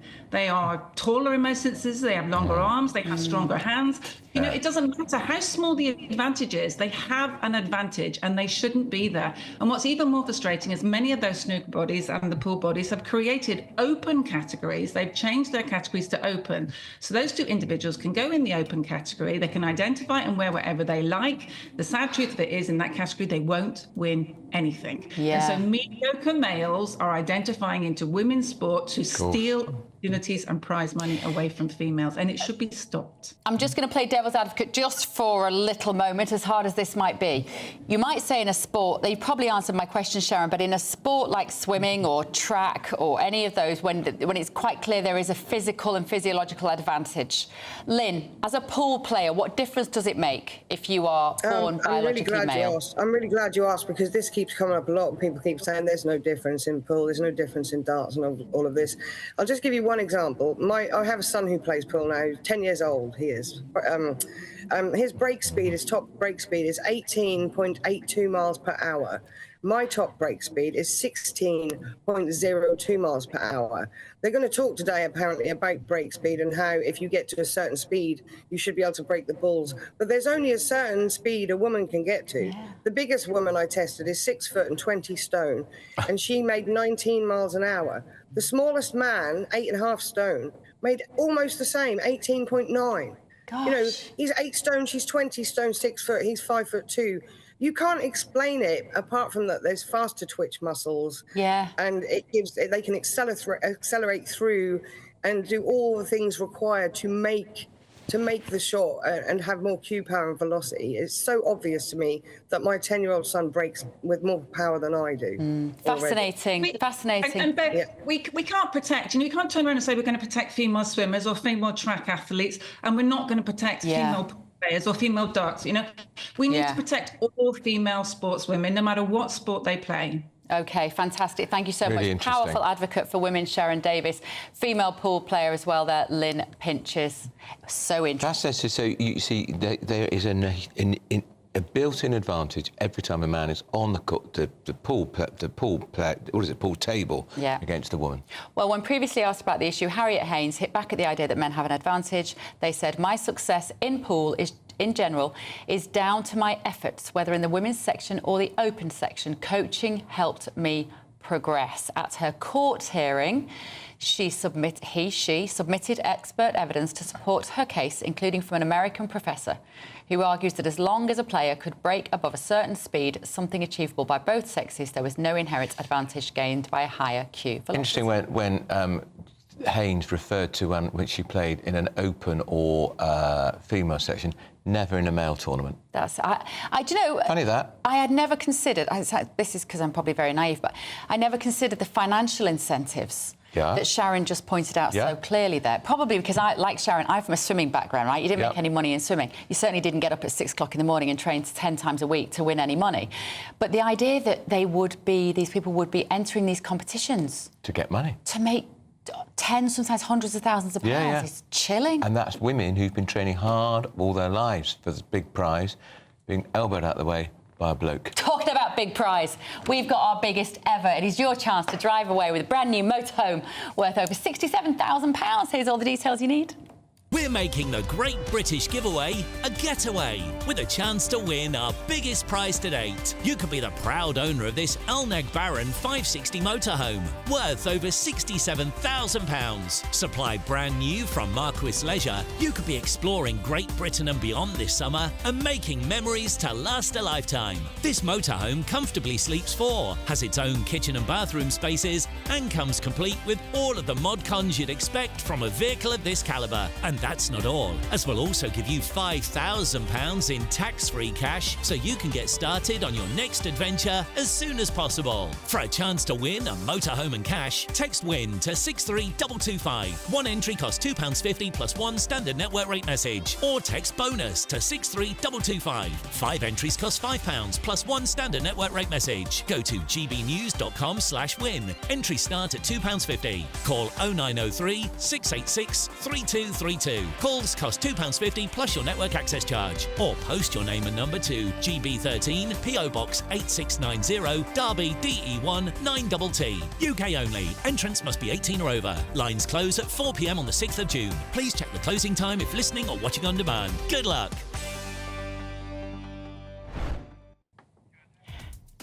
Still ahead, should criminals be the one to clean up the streets of Birmingham? Now, what about the trade union that's caused the strike? And also, up next, the government is developing a tool to predict who may be a murderer. Yep, I'm not joking. This is Britain's Newsroom on GB News.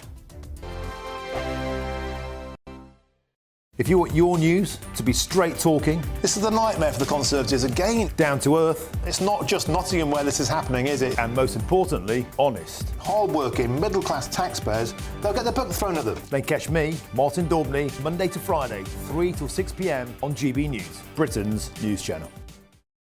Dubes & Co. Weekdays from 6 p.m. I spoke with one of the most inspirational ladies I've ever spoken to today. Her story will stop you in her tracks. Ladies and gents, this is Tina Nash. Basically, I met Shane Jenkin back in 2009. Basically, he was very, very sweet to me for the first, I'd say 4 or 5 months. And I really fell for him. I've never really been in love properly until I met him. I was laying across the bed with my legs hanging off the bed and I was wrapped up in my duvet. And next thing you know, I had hands through the duvet, start strangling me. What had he done to you? He'd come in, he'd beaten me unconscious. My head was twice the size of what it should have been, broken nose, broken jaw. And basically when I was unconscious, he gouged my eyes out with his bare thumbs. I didn't know that I was blind until... basically, on that third time that I come back round after he'd knocked me unconscious, when I come back round, I knew that he was trying to kill me then. That is when I knew what he was doing. Have your eyes recovered? Can you see anything anymore or not? I haven't got any eyes. These are glass eyes. They're not even real. They're glass. He was sent to prison, wasn't he? He got a life sentence. Yeah. With a minimum, of 6 years minimum term. And that was in 2012. It was, and the judge said that he had to prove himself fit on a landing for 6 years with no medical intervention before he is even accepted to be allowed out on the streets. This has not happened. Goodness me. And am I right now in thinking, Tina, that he's essentially in what most people would know to be an open prison? Yeah, he's in Cat D. GB News, the People's Channel. We're proud to be GB News, the People's Channel, and as you know, we always love to hear your views. Now, there's a new way of getting in touch with us at gbnews.com/yoursay. By commenting, you can be part of a live conversation and join our GB News community. You can even talk to me, Bev Turner, or any of the members of the GB News family. Headliners on GB News 11 p.m. every night. It's got 3 top comedians going through the next day's newspapers so you don't have to read them, which is great. That's a good point. He's lying. Maybe he's not lying. That's Headliners every night from 11 p.m. and 5 a.m. as well on GB News, Britain's news channel.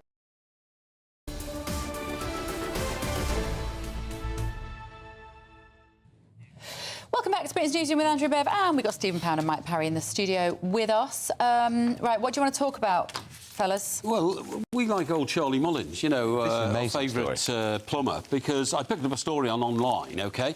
And Charlie has set up a new company. Other plumbers are available, obviously, but... Where's his question? How much do you think he's advertising as salary for plumbers? Well, this is what I'm saying. The advert says, We Fix London are hiring fully qualified, gas-certified plumbers, salary between £100,000 and £150,000 so a he's year. reduced his rates then? £150,000 a year for a plumber. It shows they are the new royalty. Wow. Plumbers, electricians, and it's saying to people, don't necessarily drive your children to university. Yes. Get them to do I totally agree. Yeah. Become a plumber. Yeah. You'll never be able to work, Mike. Well, listen, round about the time I went to Trent Polytechnic, it had recently been Trent Technical College, Nottingham Technical College, where they had plasterers and bricklayers and electricians, and then it became a university. We don't have technical colleges anymore, Stephen, do we? No. We don't teach people how to build walls. We do have sixth form colleges, but look, what surprises me... Yeah, but they don't teach plumbers and bricklayers and electricians. I'm sorry, my son is a Sparky. He learnt his trade at Brunel. You know, you do have... They are still there. Stephen, we do not have enough plumbers and electricians. You can when your heating packs up and they say we can get something in 2 weeks. Totally agree. Why is that? And it's freezing. Because we've had absolutely decades of low-paid immigration under the Conservatives, which suppressed wages. So British-born boys went, I don't want to be an electrician and make £22,000 a year. Also, the Blair government made it almost the law that 50% of school had to go to university. And get a degree in fabric design rather than plumbing. Or golf management. A degree in fabric design would be great. It's the degrees in Spice Girls studies that I used to worry about. But look, the reality is that we overcompensated, we over-concentrated on academic qualifications in this country. We didn't actually call it on trade and occupation. Yes, that's right. No, I mean, we used to have secondary modern schools and grammar schools. And that was specifically a division between the academic and the... That's right. They used to do metalwork, didn't they, in secondary modern schools? The other thing is, in all honesty, if you've got somebody who's going to come from Warsaw, who's going to do the job half the price, that's going to actually diminish the market. You're not going to actually work on it. But what interests me about Charlie Mullins is Charlie Mullins famously left this country because it was just unbearably awful and he couldn't stand it. He's gone to southern Spain.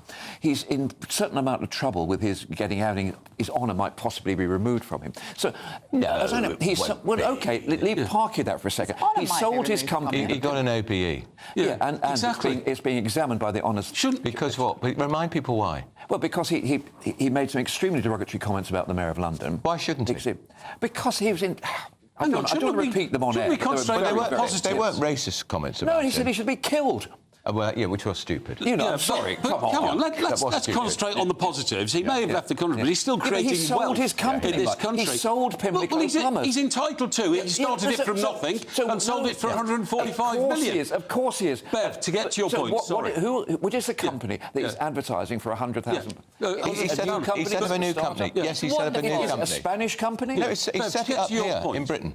Even though he's resident in Spain. My boiler blew up on the coldest night of the year. It was -4, OK? The nearest plumber I could get to where I live in Stockbroker Belt, Surrey, said he would come in a month, right? Exactly. Right. That's a common story. I had to get a guy from East Anglia, where I have some property investment, to come over because he could do it in 7 days. But the most interesting thing is, when the guy got there, and he worked for a company over there, I noticed he was very well spoken and very intelligent. I got chatting to him. He'd gone to university to study law. He did a year in law, right? He thought it was a dead-end occupation. He wasn't going to become a barrister. And he left and trained to be an electrician by paying for it himself. He's now started his own company, and that's the sort of people we need in this country to make us great again. I'll tell you an odd thing. Hang on, there are hardly any women plumbers or electricians. Suddenly, you've discovered enormous number of round my way, and that is absolutely, and that is a good thing. Yeah, my cousin is a female electrician. She's fantastic at it. Brilliant. Right, listen, can we talk about this government developing a tool to predict who could be a murderer? So this is a Freedom of Information request has uncovered, doesn't surprise me in the slightest, that researchers are alleged to be using algorithms to analyse the information of thousands of people. It was originally called the Homicide Prediction Project, but guess what? They've now called it the Sharing Data to Improve Risk Assessment because they know that we're onto them. You talk to any police officer and they will tell you that there are certain early indicators of someone who does have the propensity to... Oh, come off. Hang on. Most crimes are crimes of passion, Mike. You mean like harm to animals? Exactly. That is precisely... That is a red flag indicator. Most murders are domestic, and also lighting fires. But we've always had that. You've always, if you've had good coppers, they catch someone for harming a dog. What is terrifying about this? You remember the Philip K. Dick's book when he's talking about? They actually made a film about it, and about somebody can be arrested for something not that they've done, not that they're in the process of doing, but what they might do in the future. Now that is utterly Orwellian. Who could? Well, it's dystopian. Who could controls that algorithm? Who controls the data? Yes. Could you imagine somebody turning up and saying, we're going to nick you today, Bev, because in 6 years' time you could stab somebody? And with your digital ID, Stephen Pound, you won't be able to escape them and you won't be able to live a normal life. This is terrifying. Yes, welcome to my world. This is what it's like in my head all the time. And most murders are not pre-planned. Well, that's the point, mate. You see what I mean? It's a crime of passion. How are they going to predict that bloke over there in 6 years' time will have too many beers in a pub one night and pick up a glass and smash somebody else in the face? Yeah. How can you predict that? It's a split-second misjudgment. Of course it is. Or somebody's done something terrible to you. Yeah. You go round, you say, you've insulted my wife, I'm going to sort you out. But in the film Minority Report, what actually happens at the end of it? Because as far as I control, it gets out of the film. Actually, it gets out of control. But why are all these clever people in government wasting their time thinking about this sort of thing? Why aren't they thinking about how to sort out our unemployment or how to stop the small boats crossing the channel? Or put some policemen back on the streets to stop real crime. Exactly. Instead, we've got these overpaid, so-called clever people wasting their time on these mad projects. I bet if you the ones who just wasted £250 million on privatisation. But this story would be handled very differently on any other news channel. You would have some very worthy, self-righteous TV presenters saying, well, isn't this marvellous because it's going to keep you all safe. No, it's not. It isn't going to keep you safe. It's going to send you all demented or arrested. You can bet these scientists get huge salaries. Probably those salaries would pay for 3 or 4 beat bobbies who could actually use their eyes and ears to predict who was going to commit crimes in that area. Not playing around with computers. Stephen, just briefly on this, cinemas are having to warn children to stop throwing their drinks. Why are you looking at me when you talk about bad behaviour in the cinema? Well, you've got grandchildren. You have grandchildren. Do you take them to the cinema? I thought you were talking about me lobbing the popcorn in the cinema. Well, I wouldn't put it past you. Oh, I beg your pardon. Isn't it awful? Minecraft is, as you know, it's a film which is of a computer game or a cartoon. What's it called? Minecraft. Yeah, Minecraft. Well, that's Minecraft. Not Thanks for the warning. I'm not going to go and see that. Well, no, you get a bucket of popcorn. Minecraft is without a doubt the most popular children's computer game. In that film, it actually shows people flinging popcorn around in a cinema. Does it really? It does. Yeah, it's irresponsible nonsense, but I don't think any of us around this table are going to be sitting there watching Minecraft or even playing the damn thing. But I can remember Saturday morning at the Odeon, they had children's cinema. It's a great treat. We wouldn't have dreamed of throwing popcorn at anybody. Well, no, you'd rather eat it, wouldn't you? We ate it. Yeah. Well, at the Odeon, Notting Hill Gate, we used to have a mighty Wurlitzer rise from the pit, and they'd put on the Saturday morning pictures. It was so wonderful. Yeah, it was. Yeah, but unfortunately now you get a bucket of popcorn that big. Nobody can eat that much. Welcome to Obesity World. Obesity World. Well, the last time I went to the cinema, I did say to these people who kept eating, are you having an entire 4-course meal tonight, or is it ever going to stop? I bet you were popular. Unbelievable.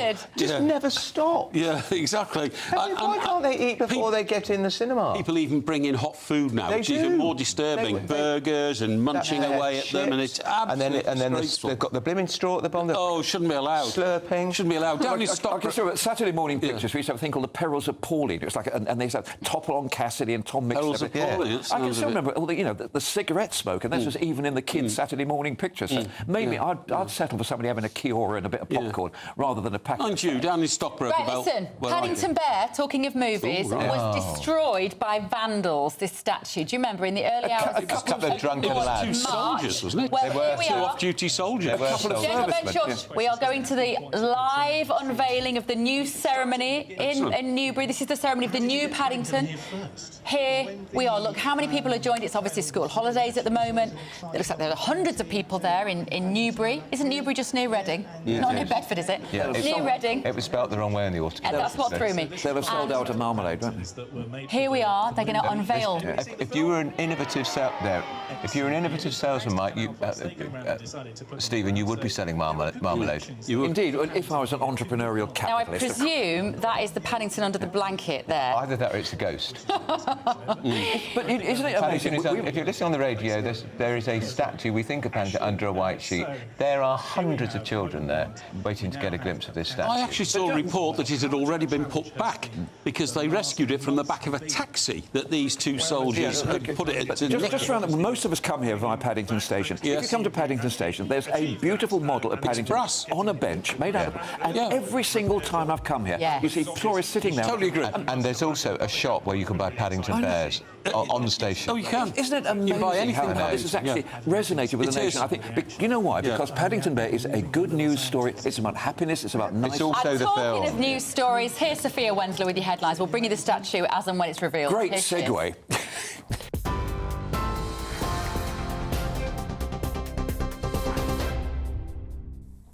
Bev, Andrew, thank you. Your headlines at 11:34. Stock markets have plunged across the globe as Donald Trump's Liberation Day tariffs came into effect on roughly 60 countries. London's FTSE 100 index opened 2.5% down after the tariffs kicked in for countries Mr. Trump deemed the worst offenders, facing tariffs ranging from 11% to 50%. It comes as the US president escalated his trade war with the world's biggest exporter, China, hitting them with a 104% tariff after Beijing responded with tariffs of their own. Elsewhere, Elon Musk has branded Donald Trump's trade czar dumber than a sack of bricks, suggesting there could be a growing split in the White House over tariffs. The Tesla founder said Peter Navarro was truly a moron after claiming the world's richest man was merely a car assembler rather than a manufacturer. Meanwhile, back in the UK, the Chancellor has rejected calls to launch a Buy British campaign in response to the tariffs, dubbing it too inward-looking. But Deputy Lib Dem leader Daisy Cooper hit back at the Chancellor, telling GB News the government should be encouraging us to buy British.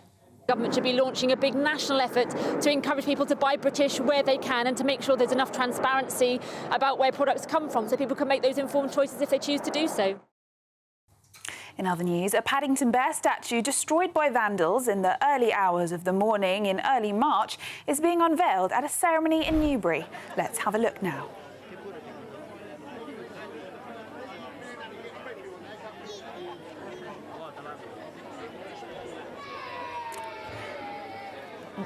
And there we can see it in the middle there.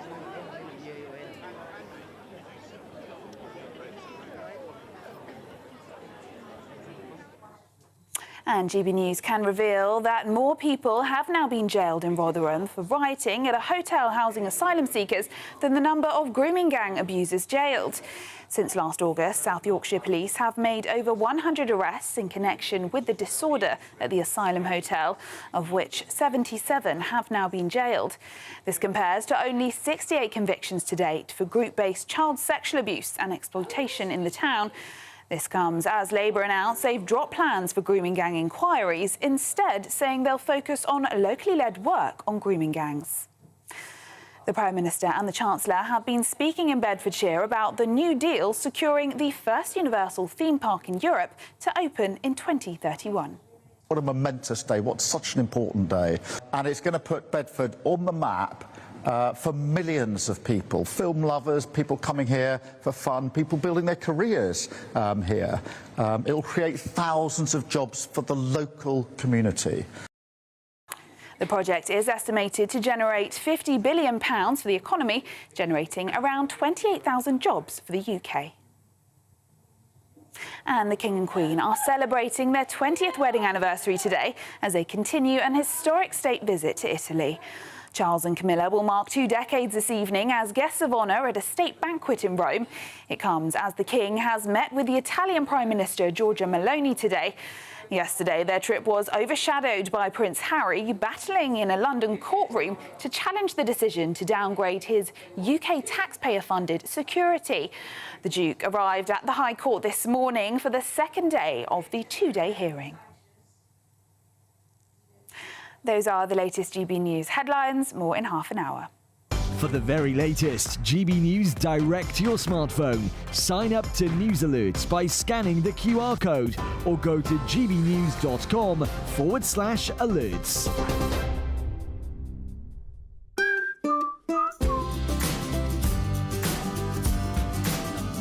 My Claim Group sponsors the GB News Finance Report.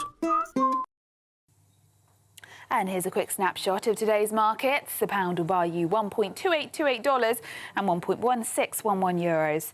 The price of gold is £2,372 and 73 pence per ounce. And the FTSE 100's at 7,691 points. My Claim Group sponsors the GB News Finance Report.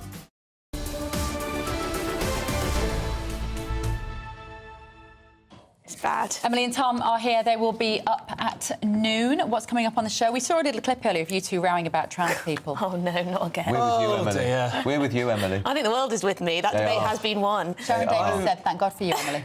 Goodness me, I'm just trying to sit here, get on with my life, and here it comes, just always, all the time. I don't know. in a minority. I don't know why you're so obsessed with it.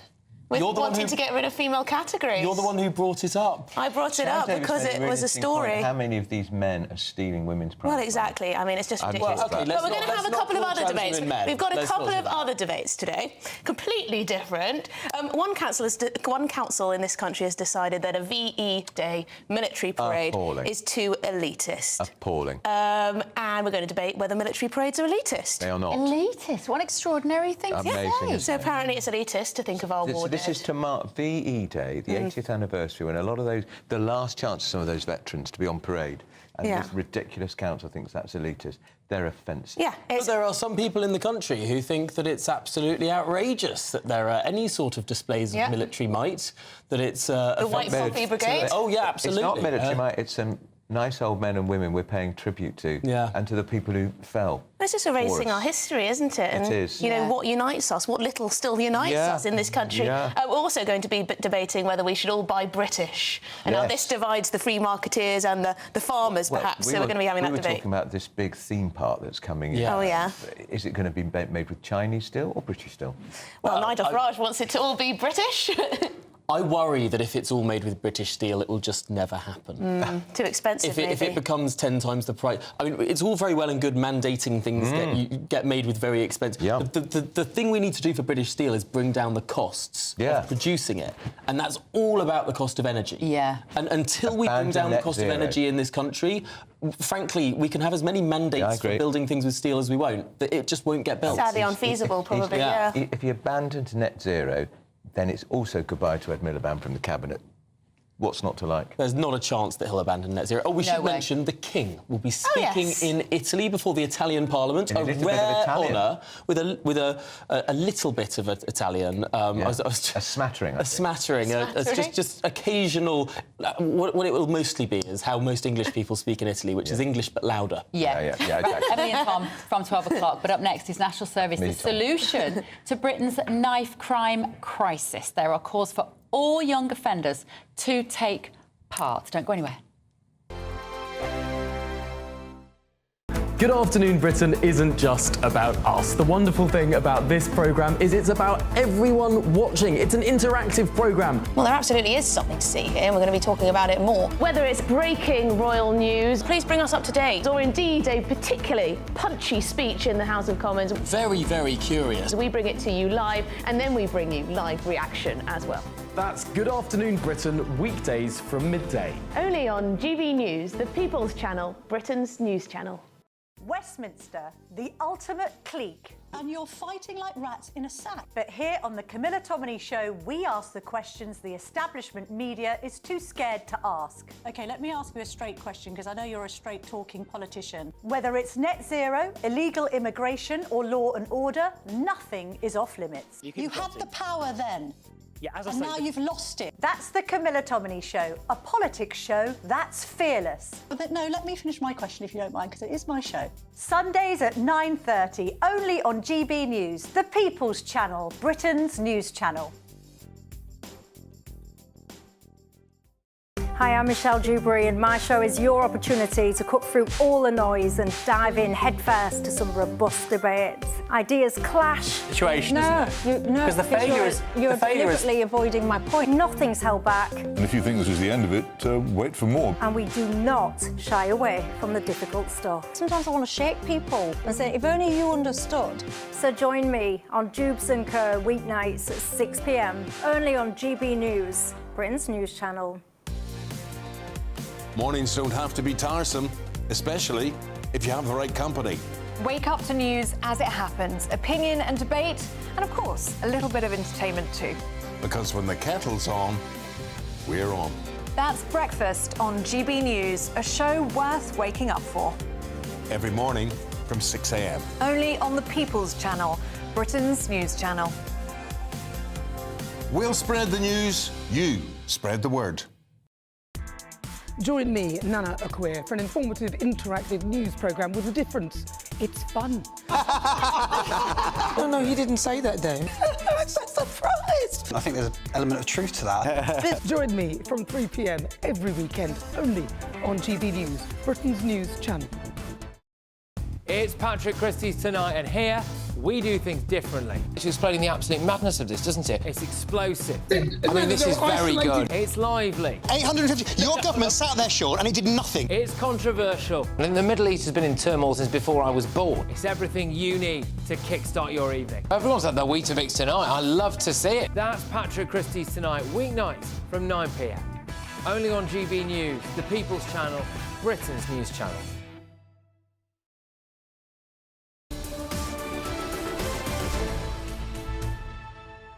I'm telling you, these countries are calling us up, kissing my ass. They are dying to make a deal. Please, please, sir, make a deal. I'll do anything. I'll do anything, sir. So is this the first time there are cracks appearing in the White House administration? Elon Musk has branded Donald Trump's trade czar, Peter Navarro, dumber than a sack of bricks and truly a moron over the implementation of tariffs. Sophisticated, isn't it?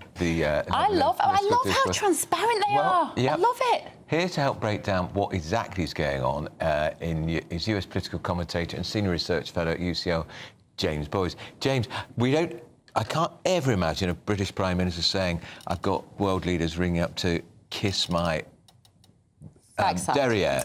Correct. No, I imagine they won't be, but this is all part of Donald Trump's shtick, if you will. And I'd suggest to you that what we're seeing is a narrative play out whereby Donald Trump is using extreme attempts to get leverage around the world, and you're going to start seeing successive governments line up at the White House trying to figure out how on earth they can get out of this, all the trade tariffs, etc., which I'm sure will dominate Q2 of this year's financial market. But what do we make of Musk, who was very inner circle, but we think is beginning to move out of the inner circle, falling out so publicly with Navarro? I have read other stuff with other people in Team Trump being very rude about Navarro because I think they think he's an unsophisticated operator, to put it mildly. It's important to remember that the plan was always for Elon Musk to transition out of the government in this quarter of the financial year, which we're starting to see. That has seemingly been brought forward a couple of weeks. It shouldn't surprise anybody listening or watching that you have differences of opinion within any administration. The difference here, obviously, is that this has gone public in a very obvious way. The White House press secretary is trying to play this up as, to use the exact expression you used in your introduction, a sign of transparency, as a good thing. The challenge you've got, I think, is that when you've got an administration which is trying to be so deliberately provocative and trying to, shake things up, that they really do need to show a sense of unity, of unity of purpose. And why? Well, because the idea that if countries around the world can see that there are divisions within the administration, they could try to exploit that. Yeah. And Andrew, to your they'd see that as a weakness. And to your point, Andrew, I think Mick Mulvaney, who was Trump's chief of staff in his first term, has basically said something very similar about Peter Navarro, that he is a loose cannon, that he has been difficult to work with. But frankly, when you've got so many sort of alpha males in the room, I think you're going to get that sense of tension. But don't you think Trump Mark II has got such a thick skin compared to Trump Mark I? Trump Mark I he was impulsive, he was flighty, the slightest insult, and he was, somebody would be sacked. He's just letting it all wash over him. It looks like a man with a clear purpose. You're absolutely right. And I think what is interesting is the sense to which you do see these distinctions between Trump 1.0 and 2.0, the sense of a greater sense of discipline, which is why this is quite unusual. But it also harks back to, of course, the Oval Office meeting with Zelensky, which was allowed to play out in public. And again, those sort of debates and discussions do happen behind the scenes regularly enough. But for it to be televised for the world to see, I think was quite a revelation. It also seems really important. This is his last chance. He learnt a lot from the first time. This is his last chance. There can't be a second term. Well, this is absolutely right. And people are talking about what Trump's up to. And he's come out of the blocks deliberately fast. Not only does he only have 4 years, but he's actually only got, in many ways, another 18 months. Because, of course, the midterm elections come up. And after that, all eyes will turn to the re-election campaign. Brilliant, James. James Boyes there from UCL. Come back and see us again soon. But first of all, we've got to take a quick look at the European sunshine. Here it is. You're looking happy. Well, the forecast looks good. So you've sorted the travel insurance then? All Clear Travel Insurance sponsors GB News Travel Destinations Forecast.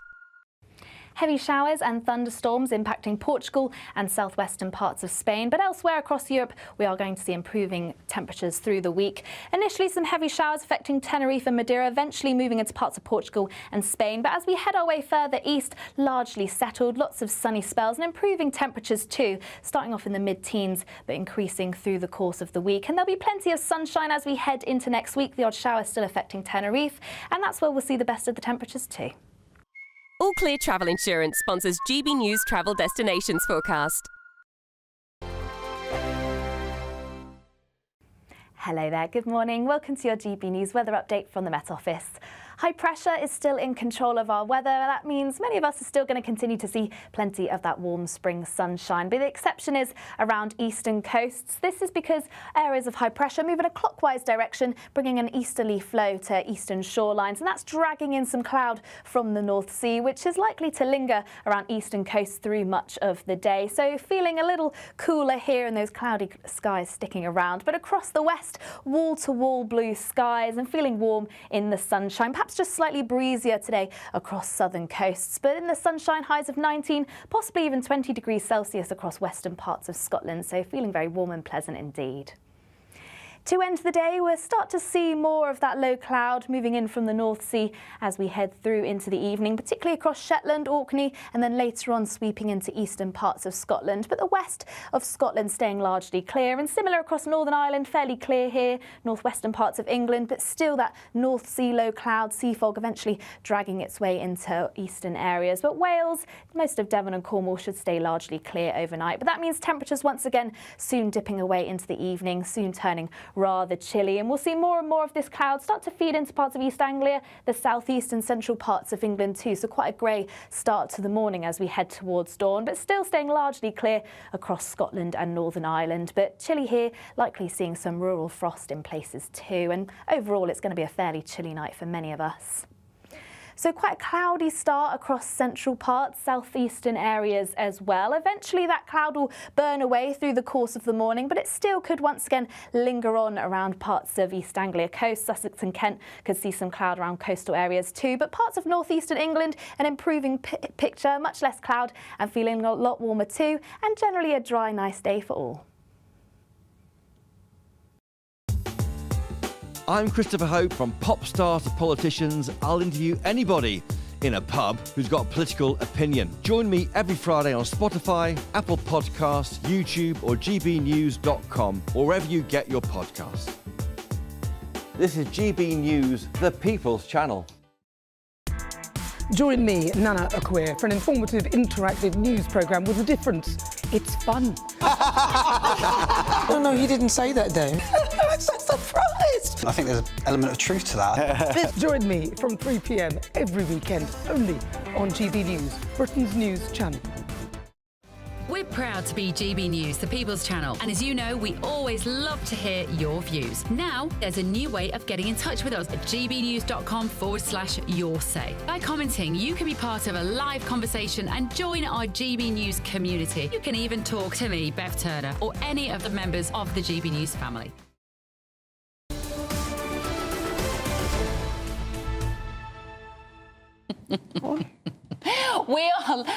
We're doing a bit of royal gossip then, weren't we, Andrew Pearce? Yeah, we were just talking about if ever anything happened to the King, we would hate that. Camilla I think, would go into retirement. Do you think so? I do. Think she'd step away from royal life? I think she Public would. life. I think she would, and she's got a house. She's always had a house in Wiltshire. It's called Draybarn, and she'd spend a lot of time there. And because nobody's going to call her the Queen Mother because she isn't. No, you're right. That's right. And a lot of people, every time we say Queen Camilla on here, a lot of people get in touch at home and you say there's only ever mentally one Queen. They should have stuck to what was agreed with the Queen Consort. Yeah. That's what they should have done.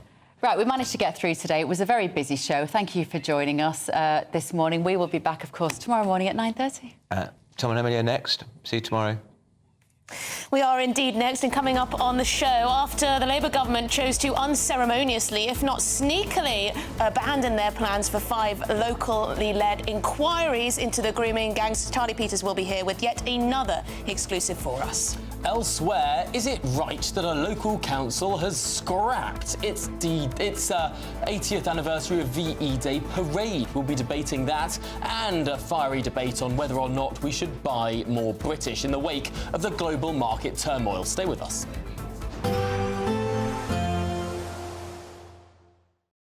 Expect a warm front, moving from the kitchen right through to the rest of the house. Boxed Boilers, sponsors of weather on GB News. Hello there, good morning. Welcome to your GB News weather update from the Met Office. High pressure is still in control of our weather. That means many of us are still going to continue to see plenty of that warm spring sunshine. But the exception is around eastern coasts. This is because areas of high pressure move in a clockwise direction, bringing an easterly flow to eastern shorelines. And that's dragging in some cloud from the North Sea, which is likely to linger around eastern coasts through much of the day. So feeling a little cooler here and those cloudy skies sticking around. But across the west, wall-to-wall blue skies and feeling warm in the sunshine. Perhaps just slightly breezier today across southern coasts, but in the sunshine, highs of 19, possibly even 20 degrees Celsius across western parts of Scotland, so feeling very warm and pleasant indeed. To end the day, we'll start to see more of that low cloud moving in from the North Sea as we head through into the evening, particularly across Shetland, Orkney, and then later on sweeping into eastern parts of Scotland. But the west of Scotland staying largely clear, and similar across Northern Ireland, fairly clear here, northwestern parts of England, but still that North Sea low cloud, sea fog eventually dragging its way into eastern areas. But Wales, most of Devon and Cornwall should stay largely clear overnight. But that means temperatures once again soon dipping away into the evening, soon turning rather chilly, and we'll see more and more of this cloud start to feed into parts of East Anglia, the southeast and central parts of England too, so quite a grey start to the morning as we head towards dawn, but still staying largely clear across Scotland and Northern Ireland. But chilly here, likely seeing some rural frost in places too, and overall it's going to be a fairly chilly night for many of us. So quite a cloudy start across central parts, southeastern areas as well. Eventually that cloud will burn away through the course of the morning, but it still could once again linger on around parts of East Anglia coast. Sussex and Kent could see some cloud around coastal areas too, but parts of northeastern England, an improving picture, much less cloud and feeling a lot warmer too, and generally a dry, nice day for all. A positive outlook through the night will power through to a bright day ahead. Boxed Home Battery Storage, sponsors of weather on GB News. Courtesy of Marquis Leisure, you could be driving away with this brand new Elnag Baron 560 motorhome. It comfortably sleeps 4, comes with sky roof, integrated kitchen and bathroom, and is worth over £67,000. And that's not all, as we'll also give you a further £5,000 in tax-free cash to make sure that wherever this motorhome takes you, it takes you there in style. For a chance to win a motorhome and cash, text WIN to 63225. One entry costs £2.50 plus one standard network rate message, or text BONUS to 63225. 5 entries cost £5 plus one standard network rate message. Go to gbnews.com/win. Entries start at £2.50. Call 0903 686 3232. Calls cost £2.50 plus your network access charge. Or post your name and number to GB13 PO Box 8690 Derby DE1 9TT. UK only. Entrance must be 18 or over. Lines close at 4 p.m. on the 6th of June. Please check the closing time if listening or watching on demand. Mornings don't have to be tiresome, especially if you have the right company. Wake up to news as it happens, opinion and debate, and of course, a little bit of entertainment too. Because when the kettle's on, we're on. That's Breakfast on GB News, a show worth waking up for. Every morning from 6 a.m. Only on the People's Channel, Britain's news channel. We'll spread the news, you spread the word. The royal family is an enduring symbol of tradition, unity and pride for Britain. At GB News, we celebrate what makes this country great.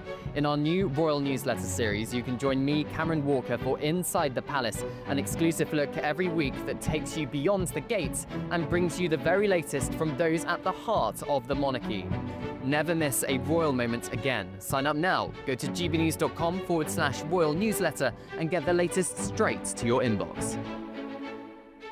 If you want your news to be straight talking... This is a nightmare for the Conservatives again. Down to earth. It's not just Nottingham where this is happening, is it? And most importantly, honest. Hard-working, middle-class taxpayers, they'll get their book thrown at them. Then catch me, Martin Daubney, Monday to Friday, 3 till 6 p.m. on GB News, Britain's news channel. We're proud to be GB News, the People's Channel. And as you know, we always love to hear your views. Now, there's a new way of getting in touch with us at gbnews.com/yoursay. By commenting, you can be part of a live conversation and join our GB News community. You can even talk to me, Bev Turner, or any of the members of the GB News family. In the GB Newsroom, we bring you the news as it happens. With our team of dedicated journalists across the UK, we're ready to keep you up to date with what's happening every half an hour, every single day. Bulletins here on GB News, the People's Channel, Britain's news channel.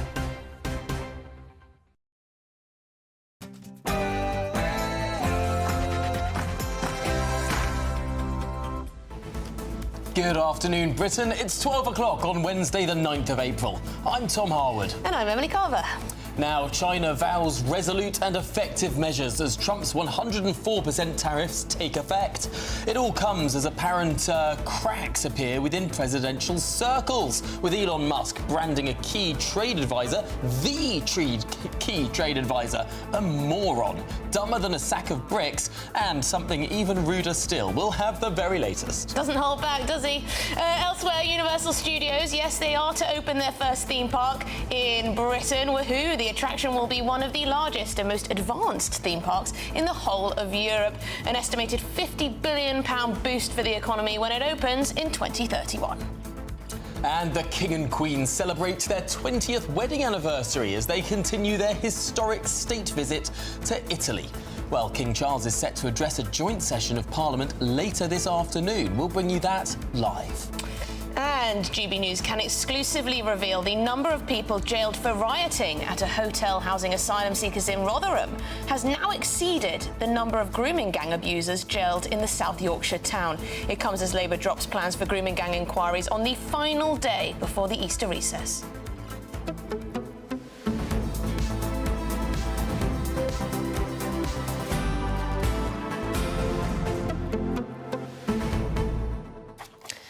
I couldn't believe the news yesterday evening, was it, when Charlie Peters brought it to light for GB News that Labour have just snuck in on the last day of term a little change to their policy. Just 3 months after they said we're going to have these local inquiries instead of a national inquiry, just going to scrap those plans. Nah, we're just going to have a little flexi fund where local authorities can choose if they want to take part. Because we know that local authorities are ever so keen to investigate themselves and their own actions. And we can really rely on those local authorities to check behind their own ears. But there was an excoriating exchange in Parliament yesterday between the Home Office team and the Shadow Minister, Katie Lamb, who highlighted the reticence of some of these councils to actually instigate these investigations. The fact that the man the Labour government appointed to lead this stuff hasn't heard anything about whether or not these investigations have started, these inquiries have started. And she spoke about some of the most powerful testimony that we've heard in the court transcripts of some of these convictions. But it's crazy, isn't it? Because one of the biggest issues, one of the biggest charges against local authorities is that they covered up, they didn't hold people accountable, and now they're not going to be held accountable unless they choose to mark their own homework. It's total madness. I do see it as a betrayal of the thousands of victims. And, of course, it does seem that this issue has dropped out of the news agenda on other channels. There was a time at the start of this year when everyone was talking about this. Yep. Well, we are not giving it up. We are going to keep the government's feet to the fire on this. So do stay with us throughout the programme here. That and so much more to come after your latest news headlines.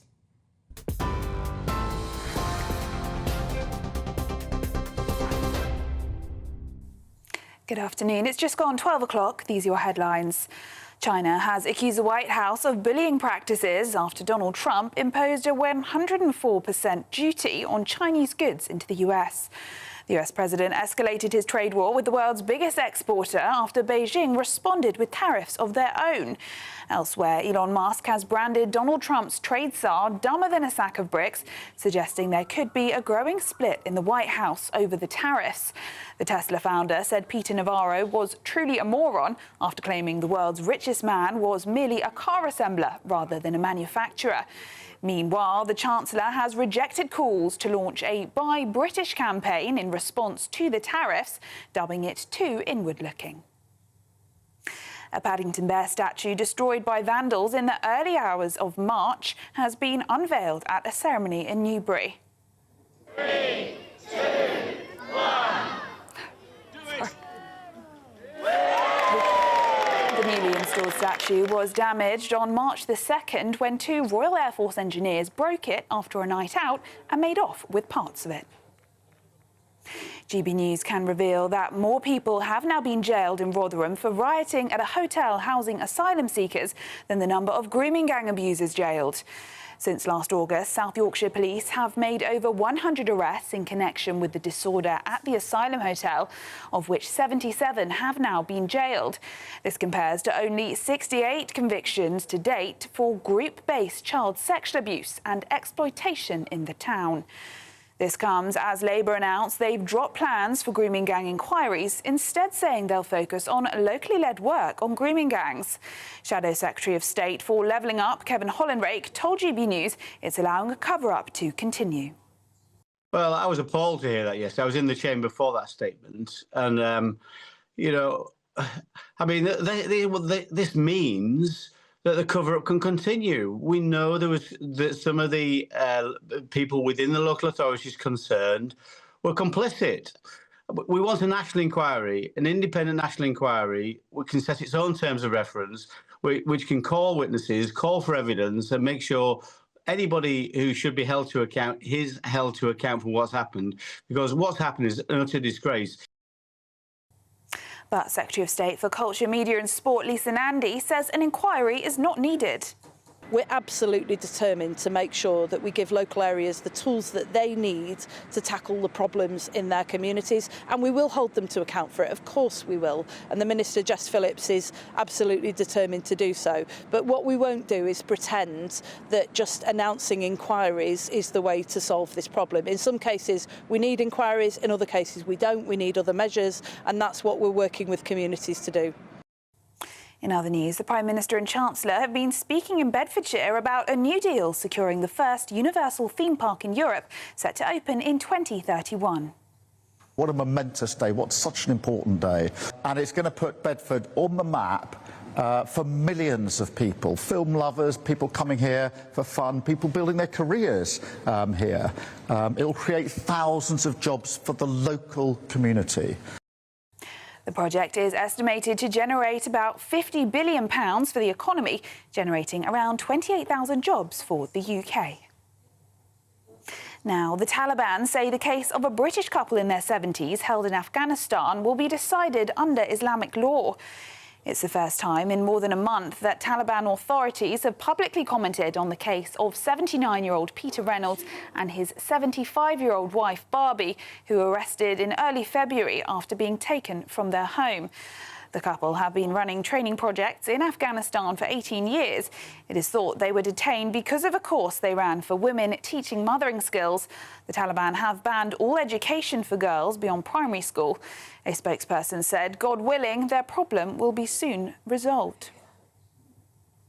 And the King has met with Giorgia Meloni at her residence on the outskirts of Rome.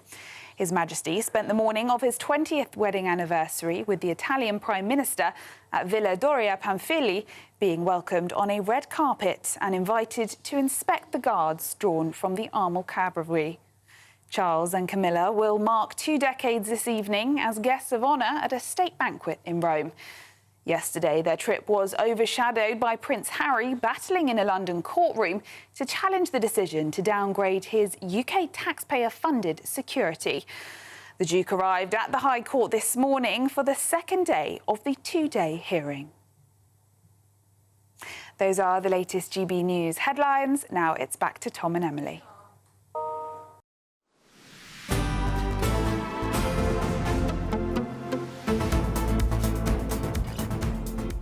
Good afternoon, Britain. It's 8 minutes past midday. Now, the government has announced they're dropping plans for grooming gang inquiries, instead saying they'll focus on locally led work on said grooming gangs. What exactly does that mean? Well, the Minister for Safeguarding and Violence Against Women and Girls, Jess Phillips, she said this in the Commons yesterday. We'll set out the process through which local authorities can access the £5 million national fund to support locally led work on grooming gangs. Following feedback from local authorities, the fund will adopt a flexible approach to support both full independent local inquiries and more bespoke work. This is more than a watering down. This is more than a watering. Let's bring in Charlie Peters, who's been covering this for us, of course, our national reporter. Charlie, this looks on the face of it a betrayal.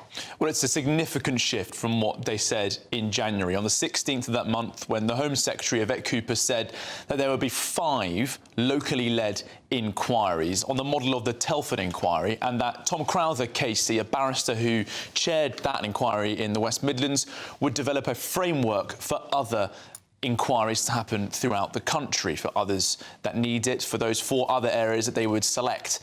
But for those of us who've been doing stories on the grooming gangs, and GB News has been leading on this for the last 3 months since that announcement, there has been a change in the wording of the statement that the Home Office gives us on the back of those stories. In January and in early February, they were talking about 5 local inquiries. But 2 weeks ago, you remember, we did a great report from Oldham, speaking to a survivor who hadn't spoken out for the first time ever. And that statement said further inquiries. They got rid of the word 5. We noticed that and we thought, OK, something's changed here. And then last week, Tom Crowther gave evidence at the Home Affairs Select Committee, and he said that he was not involved anymore in developing that framework. Instead, ministers were making it. So that independent oversight had been removed. And now yesterday, Jess Phillips says, instead of it being locally led inquiries, it'll be locally led work. It could still include inquiries, but this is coming back from feedback, she said, from authorities. We presume that authorities have been asked to do these inquiries and they've not agreed to it. What sort of feedback have they had and who have they asked? These are the key questions I've got today. But frankly, why on earth would the feedback from the councils, many of which are the ones that need to be investigated, it's like saying, well, we've got this person on trial and we've asked for their opinion as to whether or not the trial should go ahead. And they really would rather it wouldn't, so we're not going to do the trial. That's been the criticism put forward by the Conservatives and Reform UK. They're calling for a national statutory public inquiry. They say that this will allow people to compel evidence and compel witnesses, force people in front of a judge and some cross-examination. These locally led inquiries, by contrast, rely on people volunteering information. In Telford, for example, Mr Crowther has told journalists that what he had there was sort of tea and biscuits. People could come in and share their experiences. Now, that model certainly leads to some truth. More information comes forward. But critics that I've spoken to over the years, survivors, campaigners, their families, they say it doesn't necessarily get you justice. People aren't held to account. People aren't prosecuted. They don't lead to trials. They don't lead to people being sacked. People can just leave these authorities or these police forces and get better or different work elsewhere. They may retire with their pensions. And how much has this got to do with politics, do you reckon, and concerns over demographics in certain Labour constituencies? Because it does seem rather bizarre that they would decide to backtrack on something that is so important to so many people out there. Jess Phillips is clinging on to a very slim majority in Birmingham Yardley on the back of a challenge from an independent candidate. It's certainly the case that Labour is nervous about that political force in general. Nigel Farage, leader of Reform, he's certainly made that accusation that they're backtracking on this, in his words, due to that crisis. But there's also wider political... Basically concerned about Pakistani Muslim votes. Precisely. They're concerned about the demographic shift in these areas, and this could further affect their support from British Muslims. But Robert Jenrick, speaking to me yesterday, the Shadow Justice Secretary, we've been able to reveal today that the number of convictions for people over these grooming gangs in Rotherham has been overtaken by the number of convictions for that riot last August outside a Holiday Inn Express hotel over the asylum seekers there.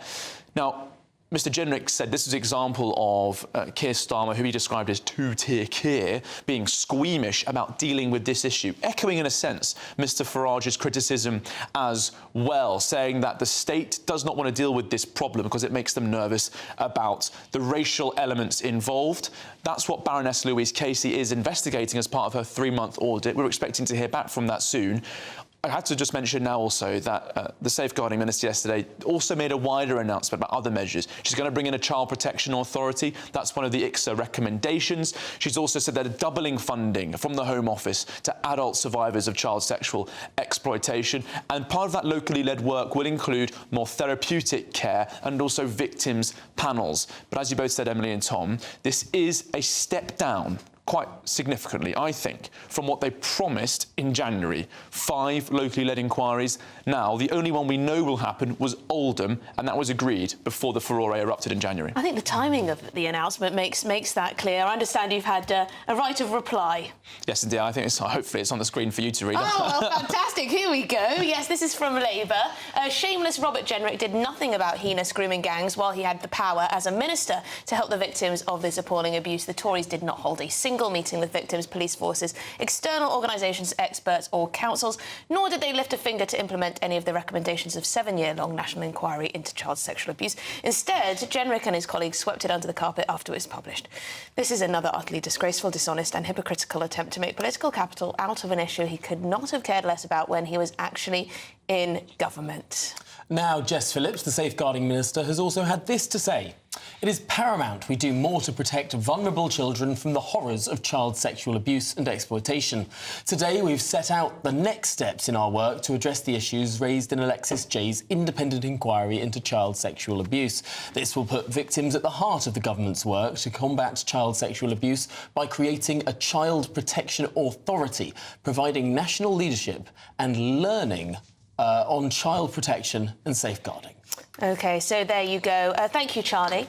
We're now joined by the online grooming expert and former Met investigator, John Taylor. John, I assume you've worked with victims of grooming gangs and groomers in general. How do you expect they feel knowing that the government has chosen to water down what already was a pretty watered-down offer when it came to local inquiries?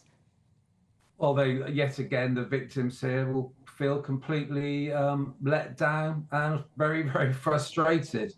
It's one of these things, if you go back over the 25, 30 years and longer that these things have been going on, at what stage will a government, it has to be, say, government rather than a party, will one government actually stand up and say, right, let's be honest, let's actually look into all this. Let's look into why there's been 45, 50 cities, over hundreds of victims of this type of child sexual exploitation, basically abduction and rape, gang rape of young girls. When are they going to stand up and say there has to be a public inquiry into this? Because there have been individuals, there have been people in authority, and that includes the police, social services, government, CPS, and local authorities, who've let the victims down because what have they done? They've ignored it. They've actually said it hasn't happened. Well, guess what? It has. Now, the government continually points to the Alexis Jay report, which looked at all areas of child sexual exploitation, from the Church of England to the Jimmy Savile affair and everything in between. What it didn't really focus on was this specific model that some have alleged is racially motivated. Pakistani Muslim gangs targeting in particular white girls, young white children who they see as perhaps less pure or more out to get it, and target people based on their race. That's something that hasn't been explicitly explored. You're right, Tom. And the issue, the funny thing about this is that you know it, I know it, Emily, you know. We all know who the victims, how they're going to be targeted. We know where they were going to be targeted, and we know by whom. We know that now. And yet still the people in authority won't do it. The Alexis Jay 20 recommendations, you know, I've got them written down here. They're in my brain. I think, well, they've already been in place. I spent 20 years in child protection doing all the investigations. We had the training, we had the individuals. But as you're quite right, when it came down to specific, which is talking about, as we call it, grooming gangs, there's been no mention of this. When you're a detective, what you look at is things like the offender methodology, you know, the MO, what are they doing? How are they doing it? How are they picking their victims? Who are the vulnerable victims? Why are they vulnerable? Right, we can prevent it there. And then you want to investigate. So you say, well, who's actually committed the crime? That can be intelligence-led, but it also comes from victims reporting it. Well, these victims weren't believed. And why weren't they believed? Well, that's a lot to do with power and the people they were speaking. That includes the police, social services, local authorities, who wanted to turn the blind eye, have a cover-up. Why? Because in some ways they might be implicated themselves because of that cover-up.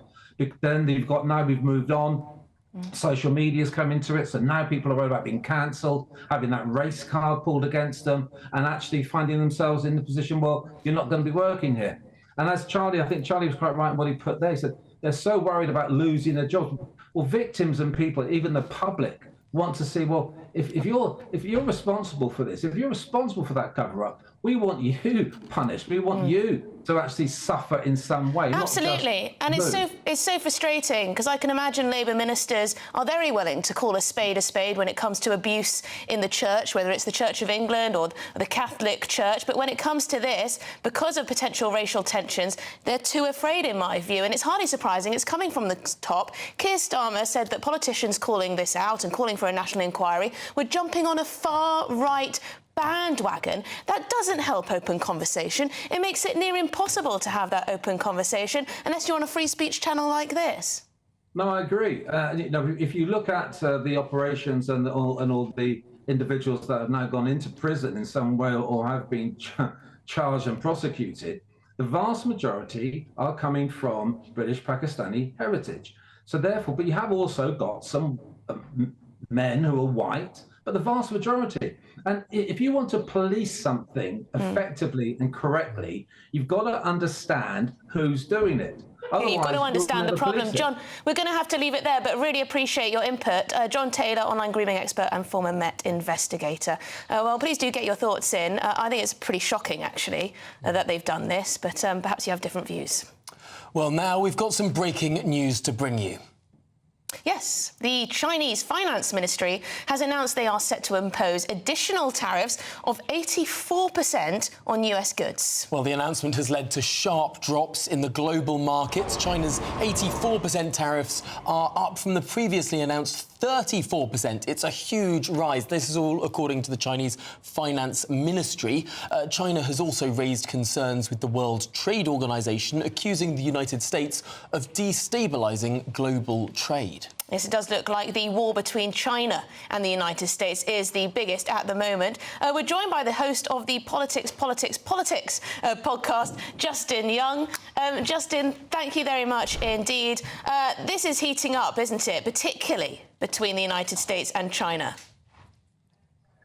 Yeah, safe to say that. That is definitely something that is happening right now. And obviously, this is a retaliation for Donald Trump essentially raising tariffs on Chinese goods up to 104% in total.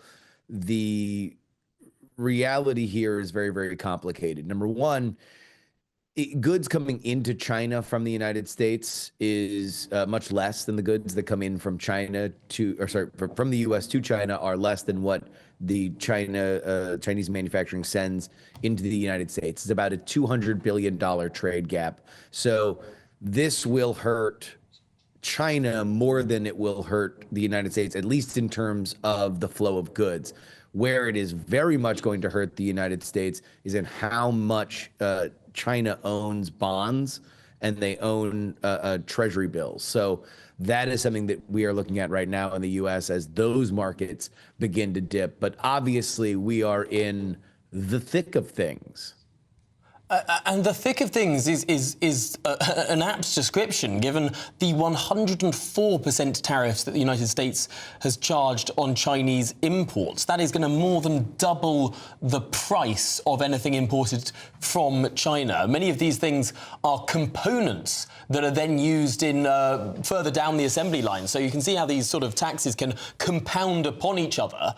And we're starting to see some dissent within the Trump inner circle over this. We've seen a massive and very peculiar war of words emerge between Elon Musk and Peter Navarro. Now, Peter Navarro is the chief trade advisor, really, to Donald Trump. But Elon Musk, we know, is sort of in such a senior position in and around the White House. I mean, this is an extraordinary battle.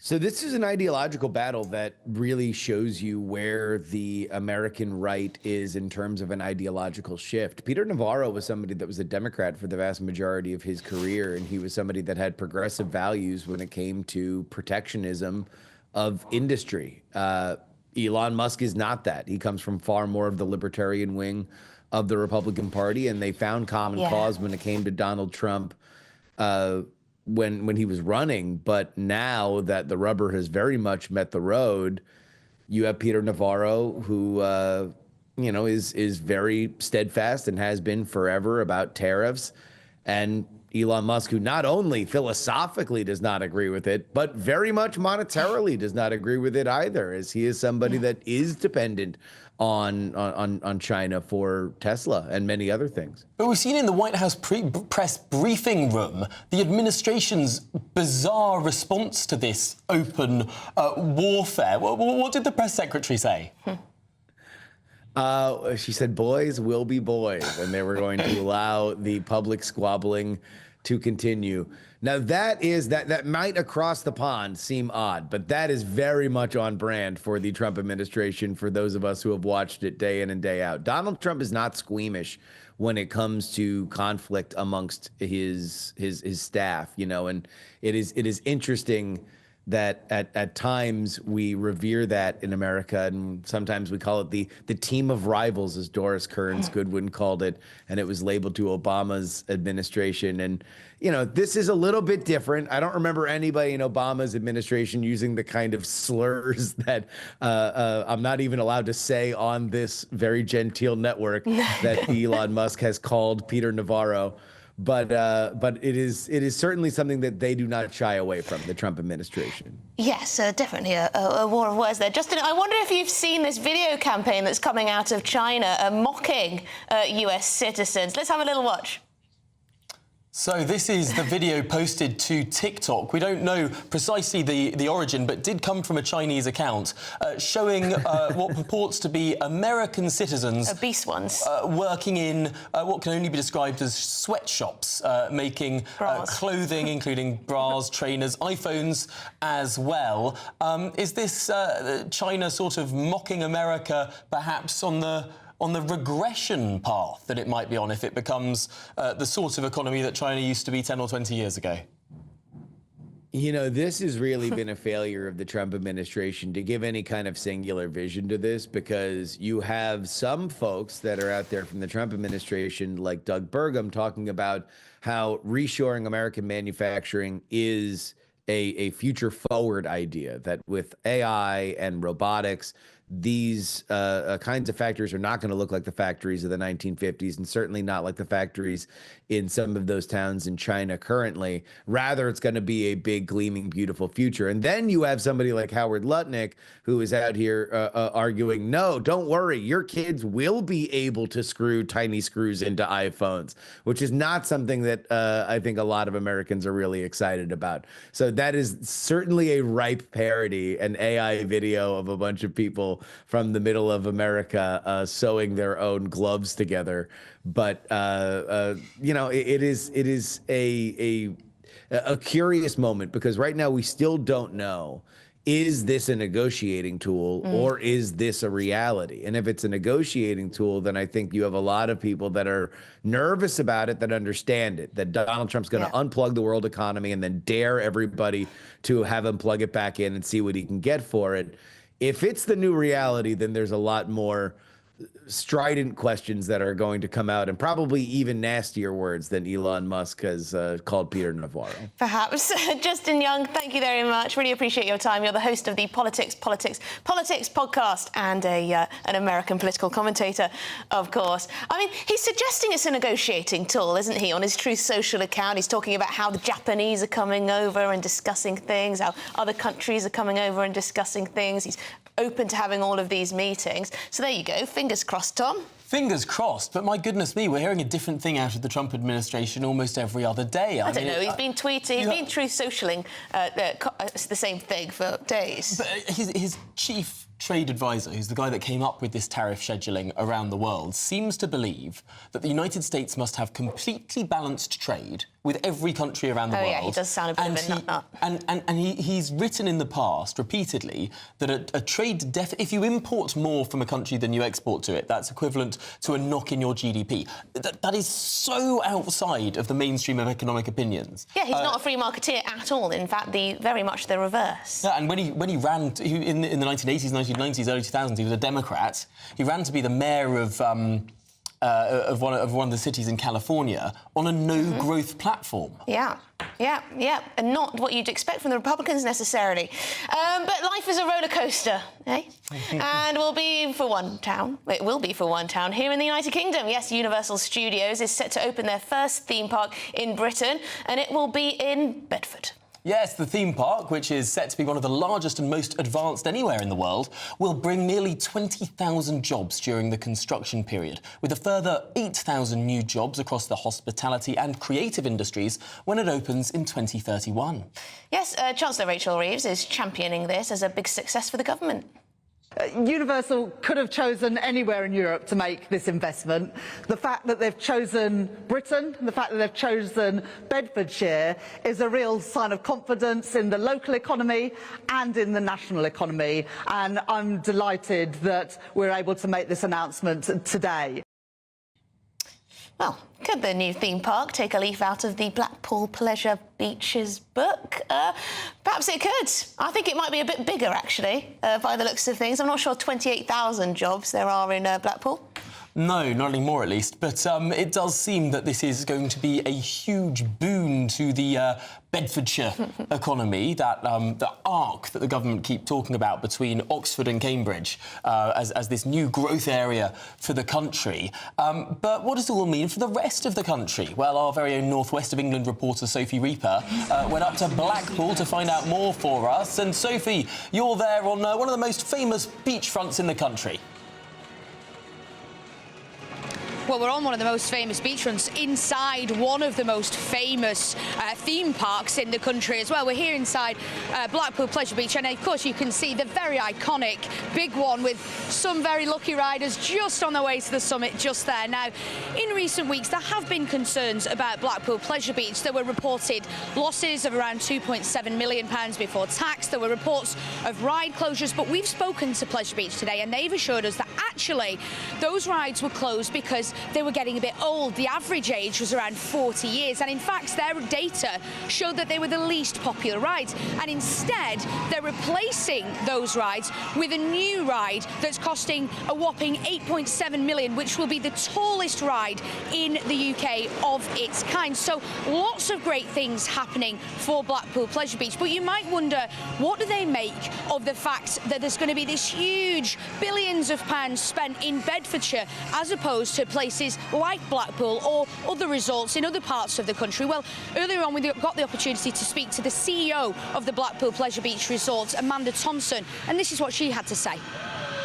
Well, of course, I'm disappointed it's not in Blackpool, but I'm thrilled for the UK because any investment in our industry in the UK is great. This is the biggest investment in my lifetime in the whole of the industry for the United Kingdom. It's fantastic news. I have secretly been involved, though, because I know quite a lot of people in the industry, and they were asking me my opinion several years ago. So I've been involved right from the word go with everything for this whole deal. It's been fantastic. It's investment in leisure and entertainment, and that's what we love here, and it's being recognised as an industry, so people can actually go and work in this great industry. They can have fun at work. So there we are, the money is actually being spent elsewhere and on another theme park, that Universal one opening in Bedford. But the CEO of Blackpool Pleasure Beach Resort actually thinks it's a good thing for her resort and for the entire leisure and tourism industry here in the UK. That investment means more money for that industry, and it means that as a result more people are going to be going to tourism resorts like Blackpool Pleasure Beach all around the country. So there we are, the sun is shining, the sky is blue, and it looks like great news, not just for Bedfordshire but for our entire tourism industry here in the UK. Fantastic stuff, Sophie Reaper. Thank you very much indeed for that report. I hope you're enjoying the Pleasure Beach yourself. Maybe you'll get on a ride later.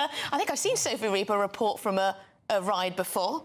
Have you? Yes, I think I have. I think it was perhaps, over a year ago. Perhaps she'll do it again for us later. There's a challenge. If they allow her. But yes, so the lady there doesn't see it necessarily as a negative competition, that everyone will go to the Universal Studios. She thinks it will just build the whole industry in this country, which is a nice way of looking at it. And it does seem to be a good booming industry for us here in the UK because, as the Chancellor was saying, I mean, Universal Studios could have chosen Paris. I mean, they could have chosen Frankfurt. They could have chosen Madrid. I mean, if they wanted a bit more sun, but no, they picked it in the UK, and hopefully that will bring more people from Europe to the UK to use this. Yeah, it's not really my thing, but I know other people enjoy it.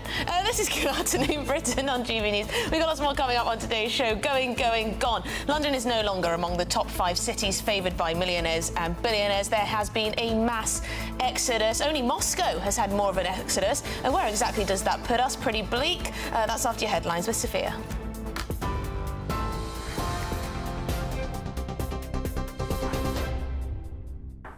Tom, Emily, thank you. Your headlines at 12:34. China has announced it will retaliate with additional tariffs on US imports after accusing the White House of bullying practices. Beijing will now place an import tax of 84% on the US. That's a 50% increase from its previous levies. It comes after the US president escalated his trade war with the world's biggest exporter, with imposing a 104% tariff on Chinese goods. Elsewhere, Elon Musk has branded Donald Trump's trade czar dumber than a sack of bricks, suggesting there could be a growing split in the White House over tariffs. The Tesla founder said Peter Navarro was truly a moron after claiming the world's richest man was merely a car assembler rather than a manufacturer. Meanwhile, back in the UK, the Chancellor has rejected calls to launch a Buy British campaign in response to the tariffs, dubbing it too inward-looking. GB News can reveal that more people have now been jailed in Rotherham for rioting at a hotel housing asylum seekers than the number of grooming gang abusers jailed. Since last August, South Yorkshire Police have made over 100 arrests in connection with the disorder at the asylum hotel, of which 77 have now been jailed. This compares to only 68 convictions to date for group-based child sexual abuse and exploitation in the town. This comes as Labour announced they've dropped plans for grooming gang inquiries, instead saying they'll focus on locally led work on grooming gangs. Now, the Prime Minister and Chancellor have been speaking in Bedfordshire about a new deal securing the first universal theme park in Europe, set to open in 2031. What a momentous day, what such an important day. And it's going to put Bedford on the map for millions of people, film lovers, people coming here for fun, people building their careers here. It'll create thousands of jobs for the local community. The project is estimated to generate £50 billion for the economy, generating around 28,000 jobs for the UK. A Paddington Bear statue destroyed by vandals in March has been unveiled at a ceremony in Newbury. 3, 2, 1. Do it!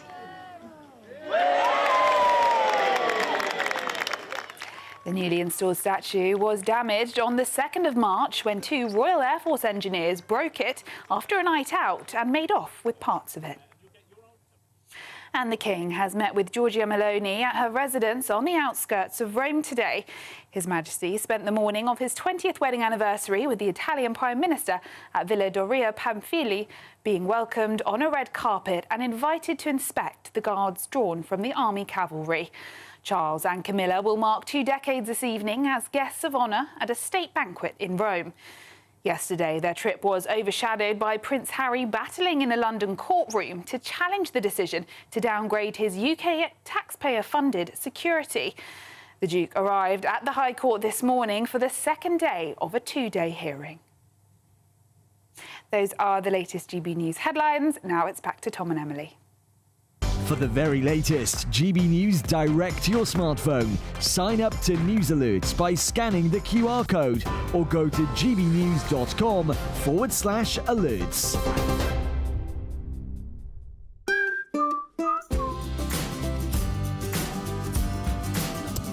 My Claim Group sponsors the GB News Finance Report.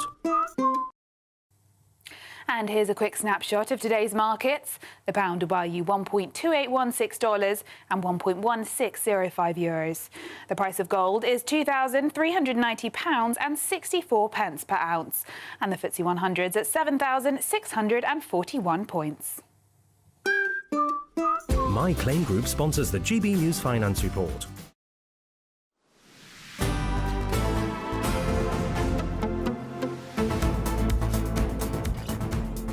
Good afternoon, Britain. It's 38 minutes past midday. Now, millionaires, they're increasingly moving out of London. That's according to new figures. Yes, they show the proportion of super rich dropped more than anywhere else except Moscow. And we know what's happening when it comes to Russia. We know why people are leaving that country. Why are they leaving London? Well, so drastic is the departure of the ultra-rich that the capital is no longer among the top 5 cities favoured by millionaires and even billionaires.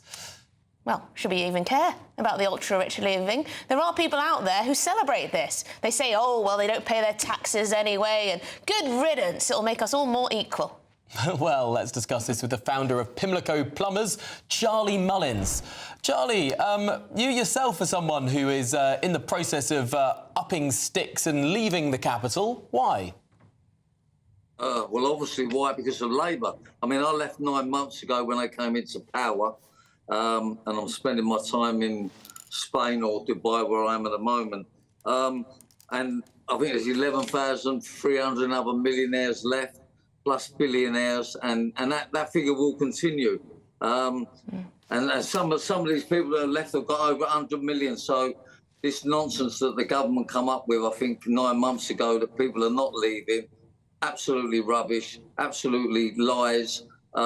And more people will leave. No, who's prepared to put up with the Labour government and the taxes and the way that they're treating the working class people? If you can afford to go, then I would say go.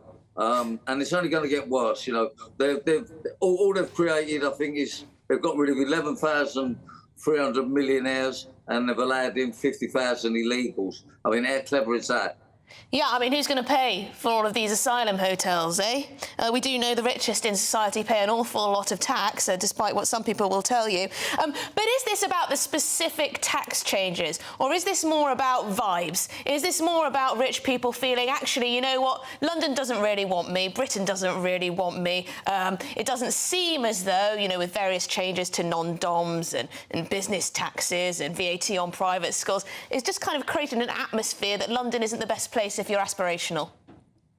Yeah, well, look, obviously London needs business people and people that create jobs and people that train people and people that contribute to society. Obviously they need them, but they just don't understand that, you know, business people now can go anywhere in the world and do their business. We don't have to be in the UK no more. I mean, Alfie Best, the billionaire, he's set up in America. I'm going to set up in Dubai. We're going to set up in Spain. We don't need London no more. I mean, Charlie, don't you feel patriotic though to this country? Don't you feel a sense of, yeah, you know, don't you feel like you should stay here till the bitter end? Well, look, I paid in over 125 million in tax. It's quite a lot, isn't it? I did it. They're trying to nick my OBE off me, which obviously that's blown out of the water now because they got no case against me. I mean, it's just shocking. The only place that more millionaires are leaving is Moscow. And the reason they're leaving Moscow is obviously because there's a war on. The only war we have on is Labour. They've created a war between the working class people and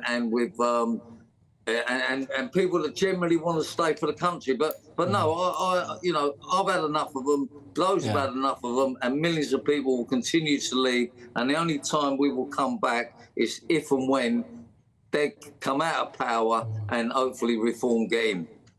Well, what do you say to those who say good riddance? Who say, do you know what, we don't need these people who have no attachment to the country, who'd rather go off and live a life in Dubai